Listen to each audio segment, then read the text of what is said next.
From Las Vegas, this is Formula One. The world's greatest sport awaits its newest stage. This town has waited 40 years for the pinnacle of motorsport to return, and this will be a Saturday fight night like no other that this town has seen. Welcome to the battle for Grand Prix victory from Vegas. It is officially round 22 of the World Championship. We go racing on a Saturday night for the first time since 1985. Landmarks here, there, and everywhere, but for the drivers, eyes to the track. And it is the second longest one of the year. It is 6.2 kilometers, 3.8 miles. It is high speed, tricky round the sphere, and a massive challenge when the cars are fat with fuel, when you haven't done any dicing, especially down to turn 14. There are 2 DRS zones. Remember, we won't get them at the very start of the race, but they will play a major role as well. 17 turns for the drivers to negotiate, and this is going to be a trip into the unknown. Let's zoom in to the tyres, the soft, the medium, and the hard. The C5 is no one's friend until maybe you get to the end of the race. It's all about the C4 and the C3, the medium and the hard. Max Verstappen has 2 sets of the medium tyre, the new medium tyre, available to him. And we take you now to pictures of one of the more famous streets anywhere on Earth, the Strip, and here is the starting grid. Yuki Tsunoda struggling for consistency. Lance Stroll has a penalty of 5 places for overtaking under yellow flags in practice. Then it's Oscar Piastri in 18th, then Zhou Guanyu in next to him on the grid. Then we have Esteban Ocon, who finds himself in 16th. He's next to Lando Norris. And then we have Daniel Ricciardo 14th. He's the man who wanted to race here in Vegas the most, next to Nico Hülkenberg. Carlos Sainz with one of the more unfair penalties you will ever see in Formula One, from the front row down to 12th, and then it's Sergio Pérez, who's battling Lewis Hamilton for second in the Drivers' Championship, but they both went out in the second part of qualifying. Then we have Fernando Alonso, Kevin Magnussen is 8th. It's a best start of the season for Valtteri Bottas in 7th. It's a best start ever in Formula One for Logan Sargent. He's next to his teammate on an all-Williams 3rd row. Pierre Gasly's best start of 2023 puts him in 4th position. George Russell aiming for a return to the podium. He's only had 1 this year. Max Verstappen on the front row for the 15th time this season. And Charles Leclerc with career pole position number 23. It's his 5th pole of the year, but the stat that no driver wants to hear is the one that he's failed to convert the last 11 times he sat in that position. Pole position. This is his best chance of the season if you speak to those in the know in the paddock. You're in the right place for the next 2 hours. It is a special night for Formula One. Wherever in the world you're watching, we're with you live throughout tonight's landmark race. In the commentary box, I'm Alex Jakes, and I have a couple of drivers ready to guide you through what could be a wild, wild night. Hello everyone, welcome to the commentary box. I have David Coulthard and James Hinchcliffe alongside me. Gentlemen, we're looking fairly good. It's a big night. We're ready, we're suited, we're booted, and we're looking forward to what could be a wild Grand Prix. I can't wait. You know, I'm buying into all this hype. This is Las Vegas. It is a very important Grand Prix, of course, for the city and for Formula One as a whole, but it's an important Grand Prix for Charles Leclerc and many other drivers that have managed to pop themselves into the top 10. Logan Sargent, this could be the moment that secures his future in Formula One, and with a green circuit, and of course that right side of the grid as we look at it right now being basically dirty and dusty, we could see a very mixed run to the first corner. Yeah, it's been the topic of the whole weekend is the unknowns. You know, there was the unknowns of the first practice session, there was the unknowns of qualifying, and it's going to be the unknowns again in the race. Very mixed up grid. Only 2 teams with both cars into Q3. It's going to be fun to watch.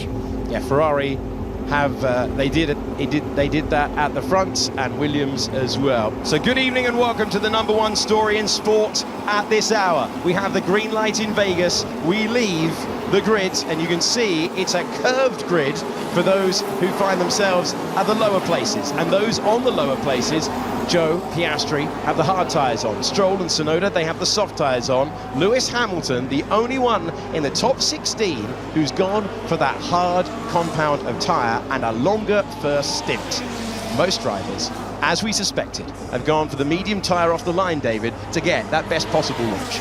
Yeah, that's a reflection of the fact that he finds himself in 10th place. He's not bargaining on being able to make a lot of places, and that very short run to the first corner and he's just going to try and give himself options. The big question is, for those on the mediums, do they get greening? If they start to green, then that may force them into the two-stop, and Lewis is hoping that he's now cementing himself into a one-stop scenario. We have a very, very quick pace for Charles Leclerc out front, who makes his way out of turn 9, and we have Stroll, who's just gone round the first corner.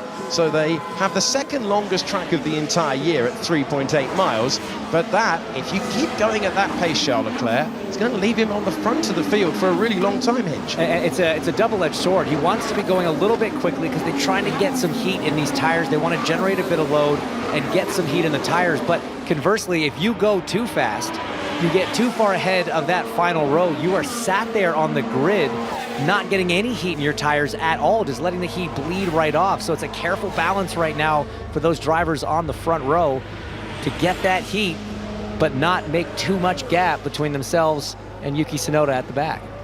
I love that graphic. Previous wins, Las Vegas, Jones and Michele Alboreto winning the last time that we raced here in a car park, DC. Yeah, the romantic historian in you pushing through, but in the here and now, I'm really excited about this one, because is this the race where the Ferrari can make the tires work? And, you know, okay, not at all the same circuit that we saw in Singapore where Carlos got the victory. Very different layout, different temperatures, but I just feel that Charles needs a victory. Yes, and I think that's fair, because at the centre of the spectacle is the penultimate round of the Formula One World Championship in 2023. But as you say, DC, it is a childhood rivalry at the front of the field, except is it a rivalry? Because this year it's been Max, Max and Max again.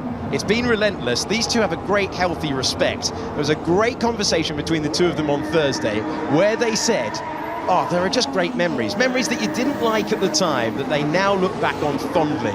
And they have a healthy respect. Will that be the case by the time that we get to the exit of turn 2? It's only 175 meters down to the first turn, and take a look at the track conditions as well, and the tire marks through the cement dust laid down for oil on the track after the driver's parade. Interesting how late Verstappen pulled himself into his box. He doesn't want to pick up dirt and dust. Question is, did he get himself lined up as well as he might with the previous rubber he did from the standing start? The strip is ours tonight. One of the more famous miles in the world belongs to Formula One. There will be 50 laps for the drivers to negotiate around this 3.8 mile circuit, 17 turns ahead. The grid is curved around that 17th turn. The bright lights of Vegas are shining. Pierre Gasly looking for his second podium of the season from his best start of the campaign. That's his old teammate, Yuki Tsunoda, in the AlphaTauri, lining up in 20th place on board with Max Verstappen. It is showtime. Our Saturday night fight is 5 lights away. And Formula One goes racing on the streets of Las Vegas with Charles Leclerc cutting across Max Verstappen, who is on the dirty side. The top two go off the road. Do they open the door for George Russell? Massive spin in the middle of the pack as well. Max Verstappen takes the lead in the opening 200 metres of the Grand Prix, but he was deep into the first turn as he did so. Cars absolutely everywhere. Russell is in third, Gasly is in fourth, Kevin Magnussen has improved a couple of positions as we have the yellow flag out in sector 1. Sainz is at the back, Bottas and Alonso were involved in that as well as they scrub off the speed down turn 5, and despite a chance to try and fight back, TC, it's Charles Leclerc in second and Max Verstappen leads. Yeah, that was a very surprising getaway in my mind from Max. What a brilliant start from the dirty side of the grid, and well, typically aggressive Max on the run into the corner. And well, look, it's all fair when you're piling in to a tight turn like that. I didn't actually have my eyes on what was the catalyst for the contact or the spin in the middle of the pack, so we'll wait for the replay. We did have Alonso and Bottas fairly close to each other on the grid. We had Alonso in 9th, Bottas in 7th, and they have tumbled to the back of the field. They are still in the race, but Fernando Alonso, the most experienced Formula One driver ever, reporting that he's got damage. Logan Sargent lost the place to Kevin Magnussen, but the straight line speed of that Williams is absolutely phenomenal. Alex Albon's 5th, And now, by the time we get to the braking zone, Logan Sargeant retakes 6th place on a massive day for the American driver, who's in his 3rd home race of the year. Yeah, it's a great sign early on for the Williams cars. Incredible straight line speed, no DRS. As we see the virtual safety car come out, we're not seeing any cars stop. There may be some debris down in the first turn from that melee involving Valtteri and Fernando.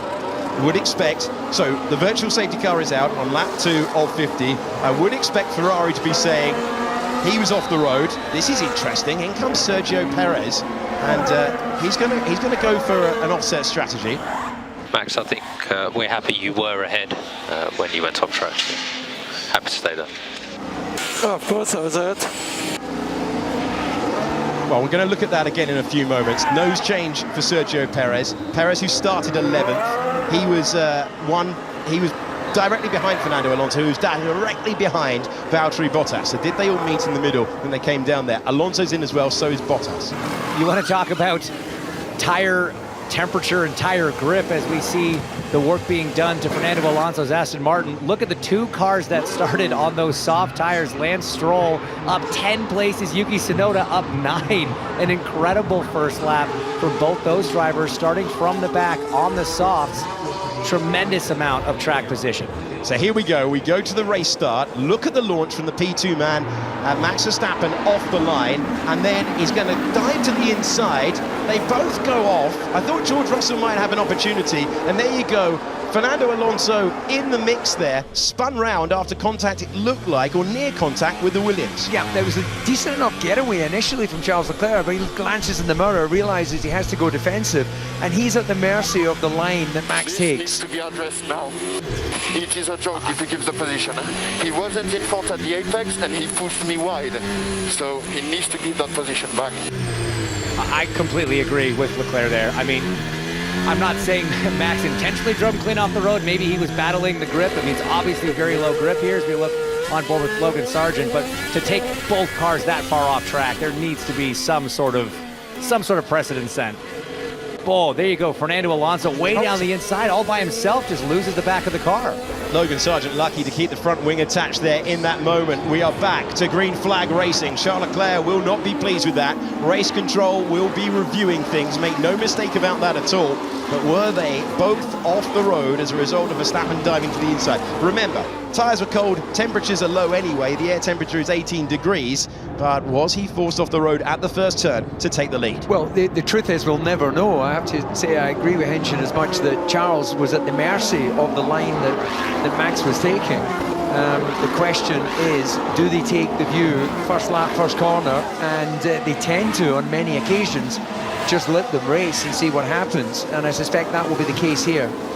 Yeah, I'm with you. I don't think that there will be anything done there, but that's a tough one, because you can argue if Max just overshot the corner, he's not in control of the car, and you know he made the mistake, so to speak, and Charles was forced off as a result. Regardless, he's got the lead now. He's broke free of the 1 second gap to keep Charles outside of DRS, as we see it is now enabled, and he is off into the distance. The stewards are looking at lap 1, turn 1. It's under investigation as a result. And whoa! Who's gone off the road in the background there? It looked like someone has hit the barrier. Lando Norris, I think. It's the McLaren. And Lando Norris goes off the road at turn 12. Norris into the barriers. The safety car, the full safety car is out. And we have had a dramatic start to the Las Vegas Grand Prix. Lando Norris deep into the runoff area there. And that is a part of the racetrack where you are hugely committed through the turns of Sands Avenue. That's the most important thing by far, that Lando Norris is okay. It has been a weekend to forget for him, but we've had reduced running as a result, but this is very, very interesting. That is an enormous distance he has made to even find the Tech Pro, and you've got the Pirelli rubber off the car. The most important thing, Lando Norris has radioed to say that he is all right. Good news if you're Lance Stroll and Yuki Tsunoda, opportunity now to get rid of those soft tyres that gave them a great launch, but just will not last. Yeah, you can see he's getting out of the car as Aston. Oh, look at the brake dust already in this early phase of the race. You know, the car's heavy with fuel. And then we have Sainz as well. The flurry of activity as he goes for the hard tyres. Nice quick stop there from the Ferrari team, 2.2 seconds over 3.6 for Stroll and the Aston Martin squad. This is a rough break for Perez, and who else came in under that initial VSC? There's another driver that came in. In the VSC earlier on, we saw Bottas in, Alonso in as well, caught up in that. There is Lando Norris getting out of the car. And it has been a weekend to forget for the British driver, who has been sensational in the second part of the season. But how did his Las Vegas Grand Prix come to a close? We're going to find out now, and that is a strange one. It looks like, unless there's been an issue with the car, it looks like he's lost it with combined lateral braking. Just misses the back of his teammate as he makes his way to the Tech Pro barrier there. So, you know, good thing with a long crash is the energy is dissipated. Yeah, look, I think he touched. I think we could hear some touching on the ground, and it's unloaded the car, and he's got in this sort of tank slapper situation. I don't know if you agree, Hinch, or not, but difficult to say if there was any sort of failure on the car. You know, for sure, you hear it, you hear the floor. Let's ride on board with Hamilton now, who's got a front row seat to it. It does just sort of look like he bottoms out. Norris, come off. His debris came off, hit my front wing. Okay, copy. We'll have a look. Yeah, quite a big debris field there for sure. You've got cold tire pressure still, full fuel. It's probably the first time these cars have run around with full fuel, so you're not entirely sure if you've nailed the ride heights. Again, the temperatures and the tires not up to where they need to be, up to targets. It's an easy thing to happen under a loaded corner like that. Little touch of the floor releases some of the pressure on the tires, and off you go. Minor point to make about the incredible layout that we've got there. There are plenty of fans just riding the escalators constantly to get a view over the barriers, and if you were riding the escalator at that point, you saw the McLaren spin in to view dramatically out. So what a start to the race. So Charles, the case is with the stewards, and we stay where we are in terms of positioning, okay? At the moment it's like this. If anything changes, I will let you know.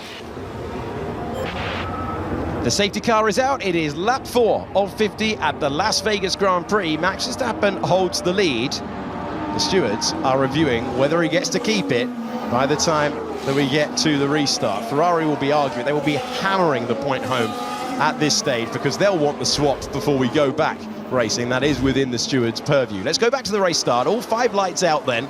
And even though he was on the dirty side of the grid, just a better launch off the line for the world champion. Yeah, he hooked it up. And I think the crucial thing will be whether the stewards take a view, and I think the driver steward here is Derek Warwick, someone who actually raced at the last time we were in the Vegas Grand Prix. The view will be, would it be less bad if Max had a little bit of an under rotation in the lockup, and therefore, you know, would suggest that he was doing what Fernando did, just carried too much speed. It's really tricky, isn't it? We can just see the contact there, and in the background, I'm sure we covered it off dropping to the back of the field initially, but Carlos Sainz, another driver to spin there as a result, as we go on board with Valtteri Bottas. This was his best start of the year, but he only really made use of it into turn 1. A little wiggle there, and he's just wrong place, wrong time. Does get tagged in the back as well, and then ends up at the front of Alonso as well. Sergio Pérez. So they're fighting for space, but no idea of grip levels at this stage, and that is why he needed the nose change.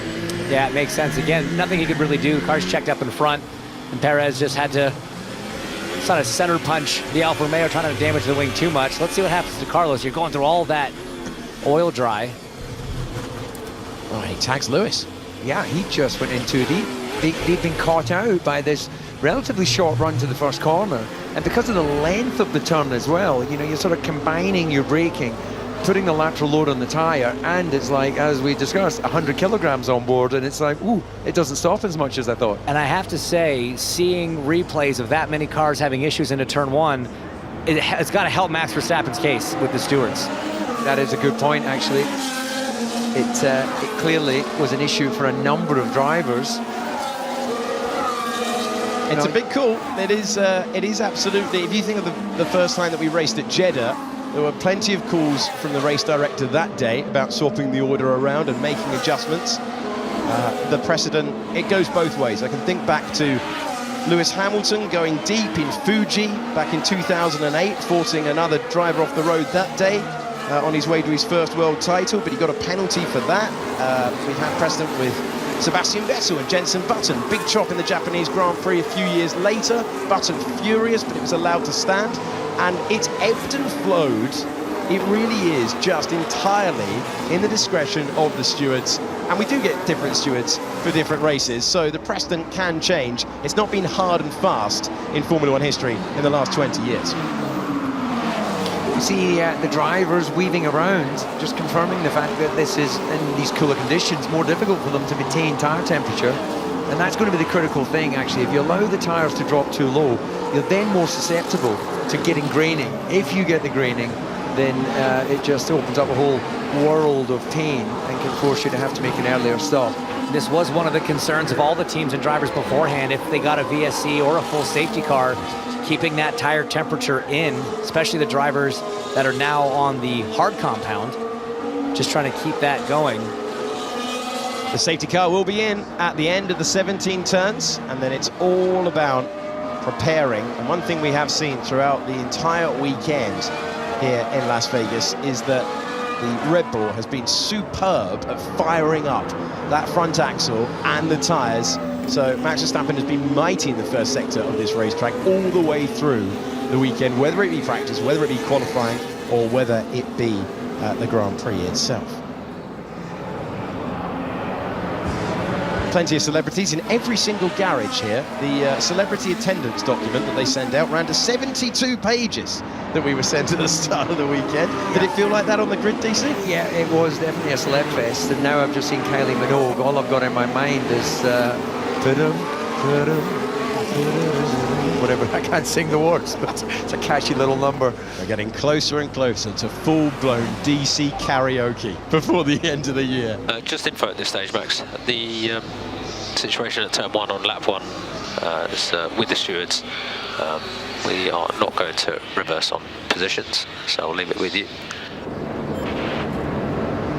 So not reversing on positions, that then throws the decision for the stewards to potentially apply a penalty if they decide that there would be no swap. You could get an instruction from the race director, but if they were going to go down that route, I feel they would have done it by now. So we're backed up, the track is now officially clear, and Red Bull have elected to keep track position. Sometimes the team, and they run it so that you give the place back and you negate any risk of a penalty, but they've decided to leave him out there, and he is the leader. Minor lock up there for Charles Leclerc. Wow, he's almost into the gearbox of Max Verstappen. Now the big question is, how early will Max bolt? And it looks like he's gone already. He's gone, and he's caught them napping a little bit. That lockup into 14 definitely hurt Charles' exit. And now no pressure from behind. Max Verstappen already with a massive 1.1 second gap into turn 1. The restarts have been phenomenal. Here's a chance for Oscar Piastri, looking to make a move on the dirty, dusty part of the racetrack. Hard tyres versus soft. You should not be able to fire those hard tyres up in a way where you're able to get by, and yet the Australian driver was able to do so. Sole remaining McLaren, now up to 10th position. Yeah, I wonder if maybe already the softs are starting to get some of that graining. They weren't sure how long they were going to last. Yuki decided to stay out as he's now in line there. We look maybe at Ricciardo trying to make a pass there. Carlos Sainz going by Fernando Alonso. Yeah, up to 17th position. Both Spaniards spinning at the first turn. But Sainz, who was angry enough at the start of this weekend, thinks that 10th place penalty was unjust. Well, his recovery drive has gone from 12th on the grid. He's now 17th in the race as the drivers, for the first time in the Grand Prix now, begin to feel what's underneath them. We've got the slippery surface flag being flown in the background there. So the drivers being warned of that. That is in one part of the racetrack only from what we've seen in terms of the messages on race control. What a restart lap this is from Max Verstappen. His lead is 1.8 seconds. A long way to go in this Grand Prix, but it's fair to say that Max was less enamoured with all of the build-up and hype to this Grand Prix, and it definitely looks like he's going to rush on to get out of here. Well, maybe it's he's been very outspoken, I think it's fair to say, across the entire weekend, and then he was told he'd be wearing an Elvis suit for overalls for Sunday. Would have paid good money to see his face when he was showing those. Pass being completed. It's getting very tight between Sergio Pérez and Carlos Sainz, and Sainz has actually dropped down to 18th place now. Not the only overtaking on track. So there were two drivers on soft tyres. That's the grippiest tyre, but it expires first at the start of the Grand Prix. One Now let's see if Hamilton can go around the outside. Would be a great move if he manages it. And he does so, up to 11th place. Those soft tyres not working on the AlphaTauri, and that is strong work. Max Verstappen is given the 5-second penalty for forcing another driver off the track. Historically, sometimes you get penalised, sometimes you get away with it. Today, Max Verstappen's penalised, but have Red Bull got it right by leaving him in the lead of the race? Can he now easily build the 5-second gap that he needs? He'll take that at the first stop. Yeah, well, that remains to be seen, but it definitely throws another little bit of intrigue into this race. I wonder if any of the other incidents in turn 1 will be looked at. That's a great point. I mean, is Fernando going to be, you know, he caused contact essentially, affected a few other cars' races. Again, it's his turn 1 in a Grand Prix, so that one you're probably going to get away with, but the statistics certainly still look to be in Max's favor. He's not won a Grand Prix by less than 5 seconds so far this year, and he's won a fair few of them. So the only thing that can really undo it, you know, if in the dying laps we have a safety car. Okay, Esteban Ocon.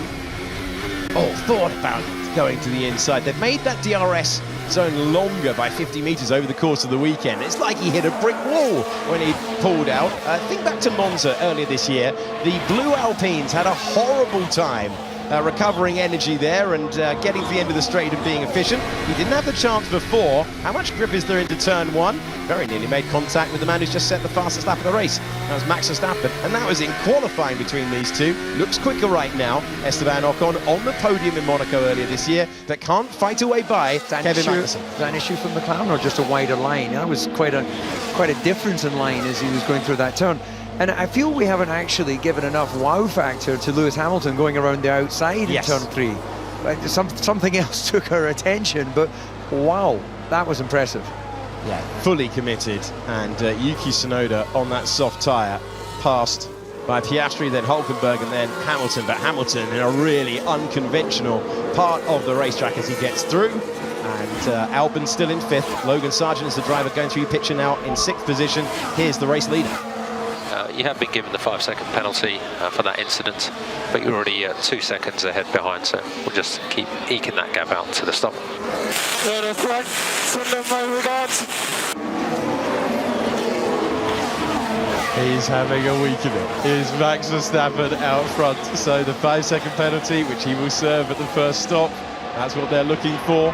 Now Charles Leclerc, all of the effort now for Charles Leclerc going into trying to stay within undercut range, and he tried the inside before, now he's tried the outside line, taking the position away. Esteban Ocon up to 7th. He was out in Q1 yesterday, but a melee at turn 1 has changed his race around, and now you've got an Alpine in 7th and an Alpine in 4th. And he did say that he thought there was enough pace in that car to get into Q3, so he's very disappointed to get held up in qualifying. As now Oscar Piastri is going to line up Magnussen and the Haas into 1.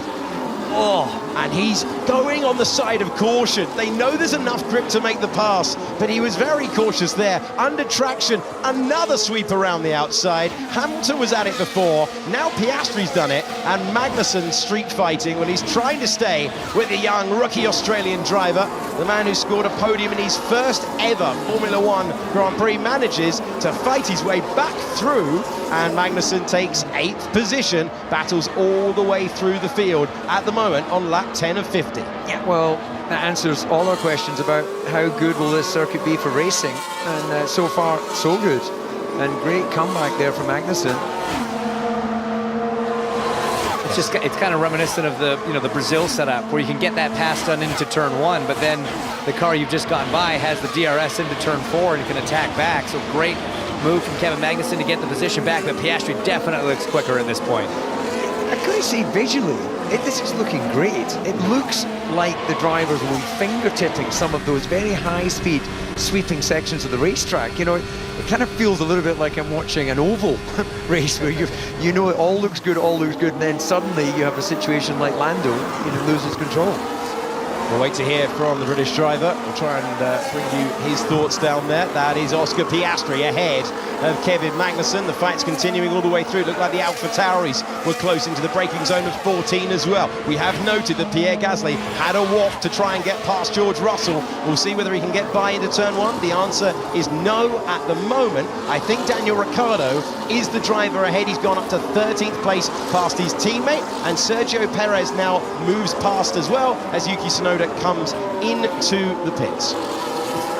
Incredible pace out of the Alpines right now. I mean, Gasly hustling Russell in the Mercedes. We've seen Ocon make pass after pass. He's now cut the Williams by about a half a second in the last lap. But also look up front, guys, the gap to Leclerc from Verstappen has actually come down by about half a second, even more so as we see, oh, there he goes, Sainz down the inside of Alonso. Once again, the Spaniard's going at it. Action at the front, action at the back. There's 1.9 seconds for the lead of the Grand Prix. And Carlos Sainz facing up against his childhood hero, Fernando Alonso. These two would have been dreaming of fighting for a point at least today. Now, we caught the end of this. This is Piastri getting past Magnussen again. Yeah, again, the battle of straight line speed. You can see him looking in the mirror, then coming across to defend Lewis Hamilton. Got a view of the action ahead. And then taking up that slipstream, you can hear the acceleration increase. And then use an 8th gear. You've got to have a bit of a... That was dangerous. He went to stop again. Okay, copy that. Charles Leclerc and Max Verstappen getting on great after qualifying. Not sure they'll be getting on great after the Grand Prix. Our first Saturday Grand Prix since 1985. Fastest lap for Max Verstappen, being chased by a personal best for Charles Leclerc, who's got the gap down to 1.6 seconds. And Leclerc knows that this is a real day of decision. He's trying to claim his first victory since Austria 2022 today. And we're on lap 12 of 50. Verstappen, Leclerc, Russell, Gasly, Albon, Sargent, Ocon, Piastri, Hamilton, Magnussen, the drivers in the points. Vegas is putting on a show for Formula One. It is pass, repass and pass again, whether you are fighting at the front like Ocon, Piastri and Hamilton, or you're scrapping at the back after it all went wrong at the start of the Grand Prix like Sainz, Alonso and Bottas. Gasly had a good couple of laps. Russell trying to respond. Last time around he was 0.3 of a second faster than the charging Frenchman, looking for his second podium of the season today. I'm just trying to figure out, the cars visibly look racy, even at this early stage of the race with that amount of fuel on. Can we imagine how, as the fuel comes off, the cars are going to be reacting as we get Hamilton, replay of him getting the slipstream on the Haas and then having to battle it out on the brakes. Magnussen, as we know, is not one to give up easily. Well, credit to the FIA for elongating that DRS zone, because it's left them to do it on the brakes. There's no slam dunk moves being completed down there. It is very much all about the slipstream and then how brave you're feeling on the brakes. Here's another move for you then, and this is going to be Sergio Pérez improving up to 12th position. Another move completed down into turn 14, the end of that 1.2 mile straight when you haul on the anchors, and it looks like Carlos Sainz is going to try and line up Daniel Ricciardo here. Sainz, who missed out being fastest at the end of the qualifying hour by under half a tenth of a second. Action to cool the car. Where is to stop the car? Where is to stop the car? So Sainz being told that he's risking the reliability of the car. I don't think he cares one iota about that. He's fighting to try and use the speed of that Ferrari, the Ferrari that's pushing Max Verstappen at the moment. And we go on board with him. He's saying, okay, I can get by, I can get some clear air. It's almost chill out by way of a response, wasn't it, on the radio? You could almost hear it even as he was trying to make that pass happen. When he got to the brake zone, there was a little bit of lift and coast there. It's just so funny for everything that we heard about the worry of temperatures being too cold. We are a few degrees warmer than what we've seen for most of the sessions now, as Alonso all over the back of Daniel Ricciardo. But yeah, the teams have just gone overkill on the blanking, and now drivers are having to lift and coast to cool temperatures. But also shows how close you can run here. It's a great track for racing. They're able to follow close. They're able to race well. Yeah, well, it's one of the things that we were wondering if it would shake up the running order, because the cars can run more closed aerodynamically, then that can bring some cars into a performance window where obviously in the warm tracks, you've got to open them up. And we've got the Aston there of Alonso getting that passed on, and Daniel Ricciardo. Well, that was slammed up, so that was different. Alonso was moaning about the straight line speed of his car yesterday. Well, it's pretty effective today, and he clears Daniel Ricciardo, who likes this part of the world, but won't be liking the car underneath him at the moment. Lots of fastest laps being completed as we move through the order. Okay, we're also seeing lots of stops. Hülkenberg came in, he switched to the hard tyre, got rid of the mediums, and the fastest lap of the Grand Prix set by Sergio Pérez, who the last time we got to the end of a qualifying hour, and it was Leclerc ahead of Sainz, the man who won the Grand Prix that day, Sergio Pérez, who loves a street circuit. 5 of his 6 Grand Prix victories have come at temporary facilities. That is opportunistic. That is brilliant from Esteban Ocon, who hard charges his way by after the disappointment of qualifying. That was superb stuff, and we weren't expecting many overtakes there today. Yeah, credit where it's due. He lined it up. He'd obviously been sniffing at the gearbox for a couple of laps, and then realizing, well, we can see that in a couple of corners actually, that coming out of turn 1 and then the run through 3, there's a choice of lines there, and depending on just how much speed you barrel into the corner, we're seeing more of an offset in lines than we saw in qualifying, where they naturally just find, you know, the fastest single line through the corner. You know, it's interesting, there's a good mix of hards and mediums on right now as the racing continues down the strip into turn 14. And it's getting very, very, very tight, no matter where you look on track. Oscar Piastri has got up to 7th position, and then we'll go driver's eye view. Piastri trying to fight by. This is Lewis Hamilton trying to charge past Logan Sargent as well, and he does so. Further back, Sergio Pérez is now up to 10th position. He has cleared the Haas, as we see Magnussen now bolting to the pits. The Haas running different specifications, old and new split between the two drivers. Magnussen in the new, Hülkenberg in the old, and this is how Sergio Pérez was able to fight his way by. This is over 200 miles per hour, got the speed. Does he go to the left? Does he go to the right? Is the track wide enough? He gets past the Alpha, and then when the Haas pitted in, he got past Magnussen as well. Paris looking good right now. This is the battle for the lead of the Las Vegas Grand Prix, and it's inside a second. It is indeed, and well, is this all that Max has, or is this him managing the tyre to enable him to make sure he can get to that one stop? And also, the next question is, where is the pit window for Charles to even consider an undercut if he's not thinking that he's able to effect a pass on track? And there's a lot of traffic out there. There isn't an obvious gap for him to fall into.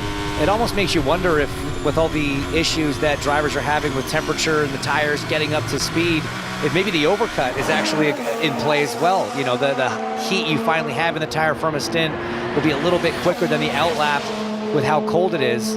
But it doesn't matter. He looks like he might get this done on track. Yeah, I was going to say, I don't think that this is Max managing. This is Max under pressure. He will not be comfortable to have Leclerc within DRS zone.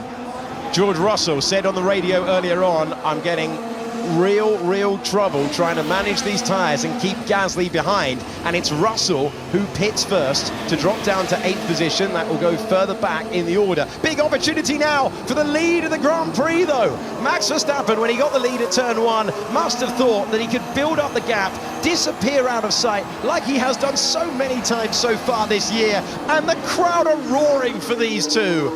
It got contentious down to turn number 1. There's a penalty heading the way of Max Verstappen. He will take that at the first stop, but he might not be the lead car when he gets there. Charles Leclerc, fed up of the stat that he started from pole position 11 times in a row and hasn't been able to convert it. That's the worst run in Formula One since the 1980s, and he's desperate to end that stat. Understand, Max. Gianpiero Lambiase on the radio, a picture of calm. Max Verstappen with his mirrors full. 1.2 miles, flat to the floor, in the wheel tracks. He's been called to the pits. Charles Leclerc doesn't know that. He's going to try and pull the move now. The Scarlet Ferrari to the inside. Charles Leclerc takes the lead of the Las Vegas Grand Prix. It's game on at the front of the field like we haven't seen for so long in Formula One. And the crowd adoring that moment. Ferrari seemingly able to take their tyres further as Max Verstappen comes into the pits. Yeah, and he's going to find himself coming out behind Logan Sargent. This is a normal stop, and well, no. There's the wait for the 5-second penalty. Good point. This is actually then going to bring him out behind Daniel Ricciardo. As a few cars are now making their way to the pits. Okay, Albon's in the pits as well, so is Piastri. It's a melee at turn 1 that started this race. It's action everywhere you look at the moment. McLaren looking all right with Oscar Piastri, who goes on to the hard tyres, but it's a slow stop. Yeah, the front right wasn't there. So a little bit an uncharacteristic mistake, as we see Hamilton's radioed in saying he's got a puncture. This is the moment where he got it, diving down the inside of the Australian driver. Piastri trying to hang on to it. That enough to puncture the tyre, and sparks out the back of Piastri's car. Looks like Piastri got the puncture as well. Yeah. That's why it was maybe a little bit slow getting that tire off, that right from the left front, I guess. It's just so much action happening in this Grand Prix, it's difficult to follow it. That does sound like Hamilton, yeah. He's lifting, He is really in a bad way here with this puncture. That's Sainz going through, that's Zhou going through as well, and Hamilton gets rid of the bollard. Yeah, so what he's done is he's realised there's a bunch of traffic there. He's cut to the inside of the chicane, which he actually did at the same point when we saw Norris crash earlier, but on this occasion he's understeered into the bollard. There's George Russell making his way through, having made his stop.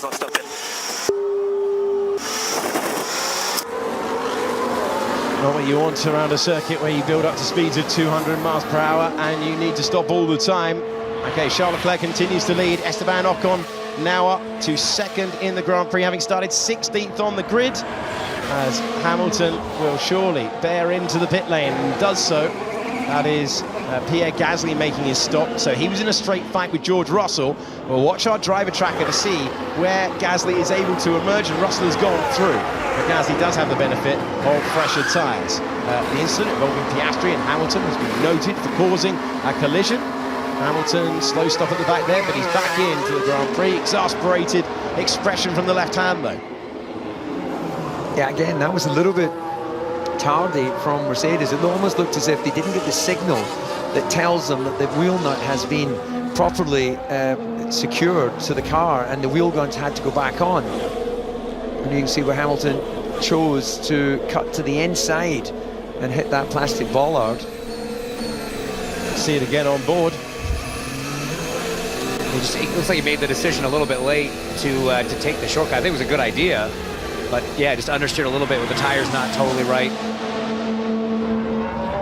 Okay, back to trackside pictures. Esteban Ocon, Sergio Pérez, second and third at the moment. Perez on that hard tyre, attacking now with DRS, and Perez taking the position away then. Found himself behind Ocon after that scrappy opening lap to the Grand Prix. Drivers taking and avoiding action, but Perez, in a sharp contrast to what we've seen for the rest of the year, able to get a tune out of those hard tyres.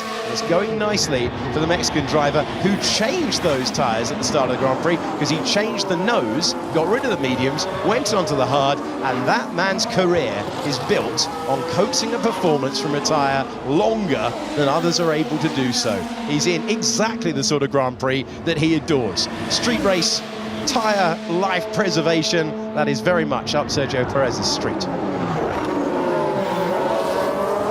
Carlos Sainz is the other driver that is in a similar situation, and again, nobody really got a chance to run long on the hards. Many teams didn't even run the hard tires in practice, so we're not sure how long these things can last, but if they can make some magic happen, both of them have satisfied the tire requirements, and with the gap from Sainz to Leclerc right now, they would come out almost dead even.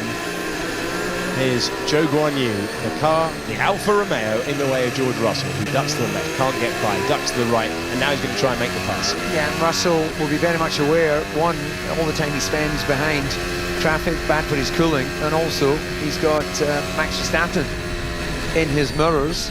You can hear him having to roll out with the car heavy with fuel, they're having to roll out quite early as they go into the turn there, and well, it just means that the combined braking and lateral load, there just isn't enough grip there with the car still relatively heavy. This is what a pass looks like at 200 miles per hour plus.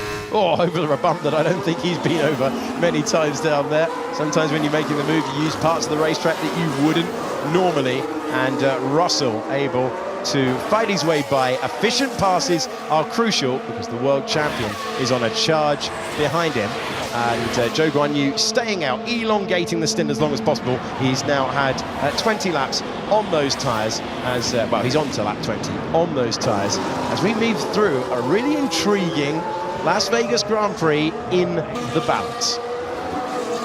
Yeah, Charles being able to stay out longer is just going to give him much more opportunity and much more flexibility on tyre life when he eventually does his stop. Max is going to get the pass done here, or is he? We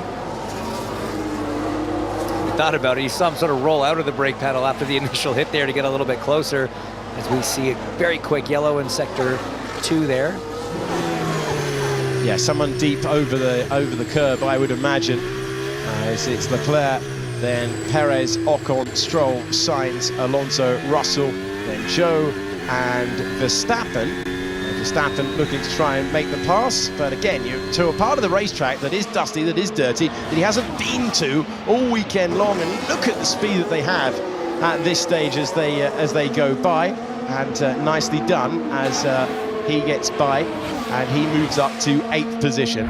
And so it is lap 20 of 50. Let's check in with our race leader and the moment he was able to reclaim the place that he lost in the first 175 metres of the Grand Prix.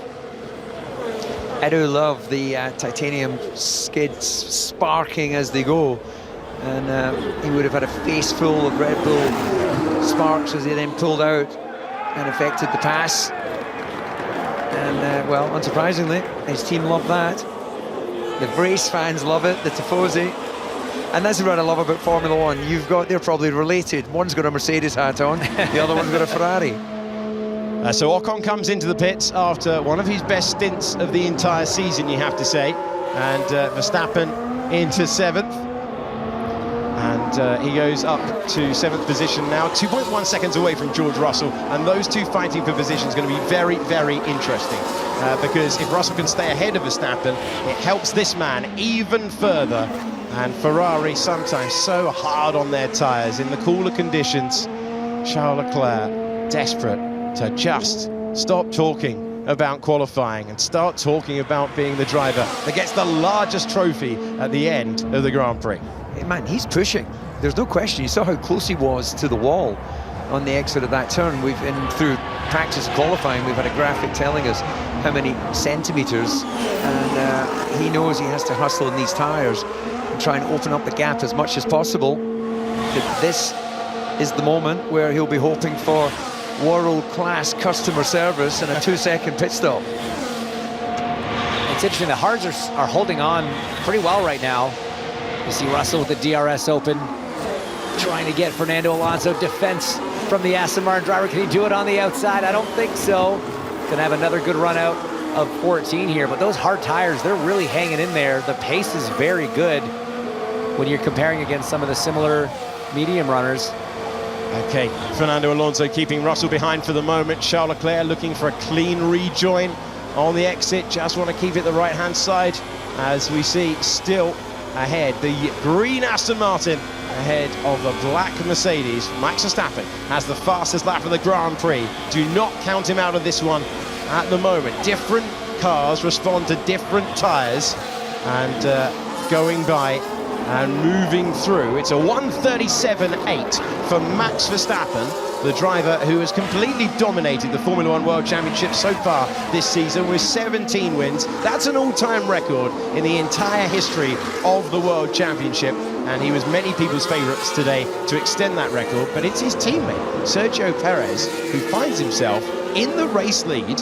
Lance Stroll, who started on the soft tyre, had the benefit of the chaos at turn 1, used the moment when we had an intervention from the virtual safety car to get on the hard. He's in second place, and it's our net race leader, Charles Leclerc, who is in third. This looks like a tasty battle, doesn't it? As we head on to the strip, Alonso, Russell and Max Verstappen chasing each other. Huge speeds now. Russell knows that he's got to try and make the place immediately, otherwise Verstappen will eat him for what time of day is it? Not quite breakfast, but you get the point as he goes by. We're 15 minutes to 11 local time, and the Mercedes has improved, but Verstappen is the worry for him.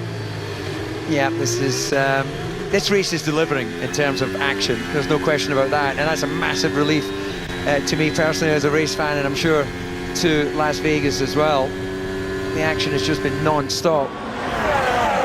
Now let's see if we get the other overtake that we were expecting, and we do so down to turn number 1. Max Verstappen moves up to 6th position, and he gets past Fernando Alonso. Oscar Piastri is the fastest driver on the racetrack at the moment, 6-lap-old, hard tyres. He's still got to stop for mediums by the end of the Grand Prix, but Piastri having a nice return to form after a difficult few races. The Australian rookie driver in the points at the moment, and he is 2.6 seconds away from Pierre Gasly. Gasly, who has switched to the hard tyre, doesn't have the same superb pace that he had on the medium, and that's the difference. Sometimes different cars speaking to different compounds. Let's go on board with the Mercedes. It's been a really tricky race for Lewis Hamilton so far. So it's George Russell, who is the second driver for Mercedes in the championship. He's a race winner last year in the Sao Paulo Grand Prix. He's only been on the podium on one occasion so far this season. Had a chance to fight for victory in Singapore, but it's Spain's only trip to the rostrum. And now he is in a straight fight up against Max Verstappen. Verstappen will know that Russell defends intently. We've seen it between these two earlier in the year in Baku, where in the sprint, Verstappen was millimetres from heading into the wall. Told George Russell just what he thought in Parc Fermé, one of the livelier exchanges that we've caught on camera throughout the year. We are ticking towards half distance, and we have Perez at the front of the field in a race that he really seems to favour. That is such a great twist into the pit straight we go there as Verstappen goes slightly wide, chasing the Mercedes. The compression in turn 17 makes it look so visually quick in the trackside cameras. This was Charles Leclerc looking for a quick stop, slightly slow for the race leader. We're on board in the left-hand side of your picture, so we're showing you that replay again as he continues, but better safe than sorry for the man in the net race lead. Yeah, there seems to have been a few issues in securing wheel nuts, which it's not like it's massively colder than other Grand Prix, and with brake temperatures going above 1,000 degrees, then the wheel and nut is going to be pretty warm. But for whatever reason, they haven't had the slickest of pit stops. No one getting close to the world record of 1.8 seconds set by McLaren earlier this year.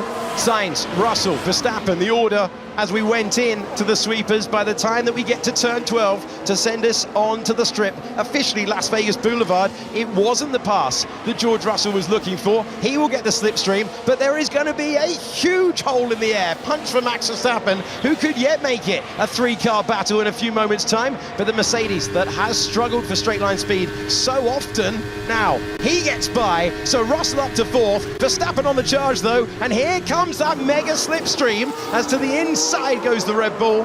Russell takes the place for 4th, Sainz goes down to 6th, Verstappen elevated to 5th place, and there was a routine pass for Pierre Gasly on that lap as well. He's up to 8th position, clearing Zhou Guanyu, who is running that longer stint. Well, I was almost going to ask the question, has Sainz been given the strategic instruction to just make it a bit more tricky for Max Verstappen? But in actual fact, looking at that, I think he's just in a phase where he's running out of pace and running out of tyres. He was lost 2 places on one straight.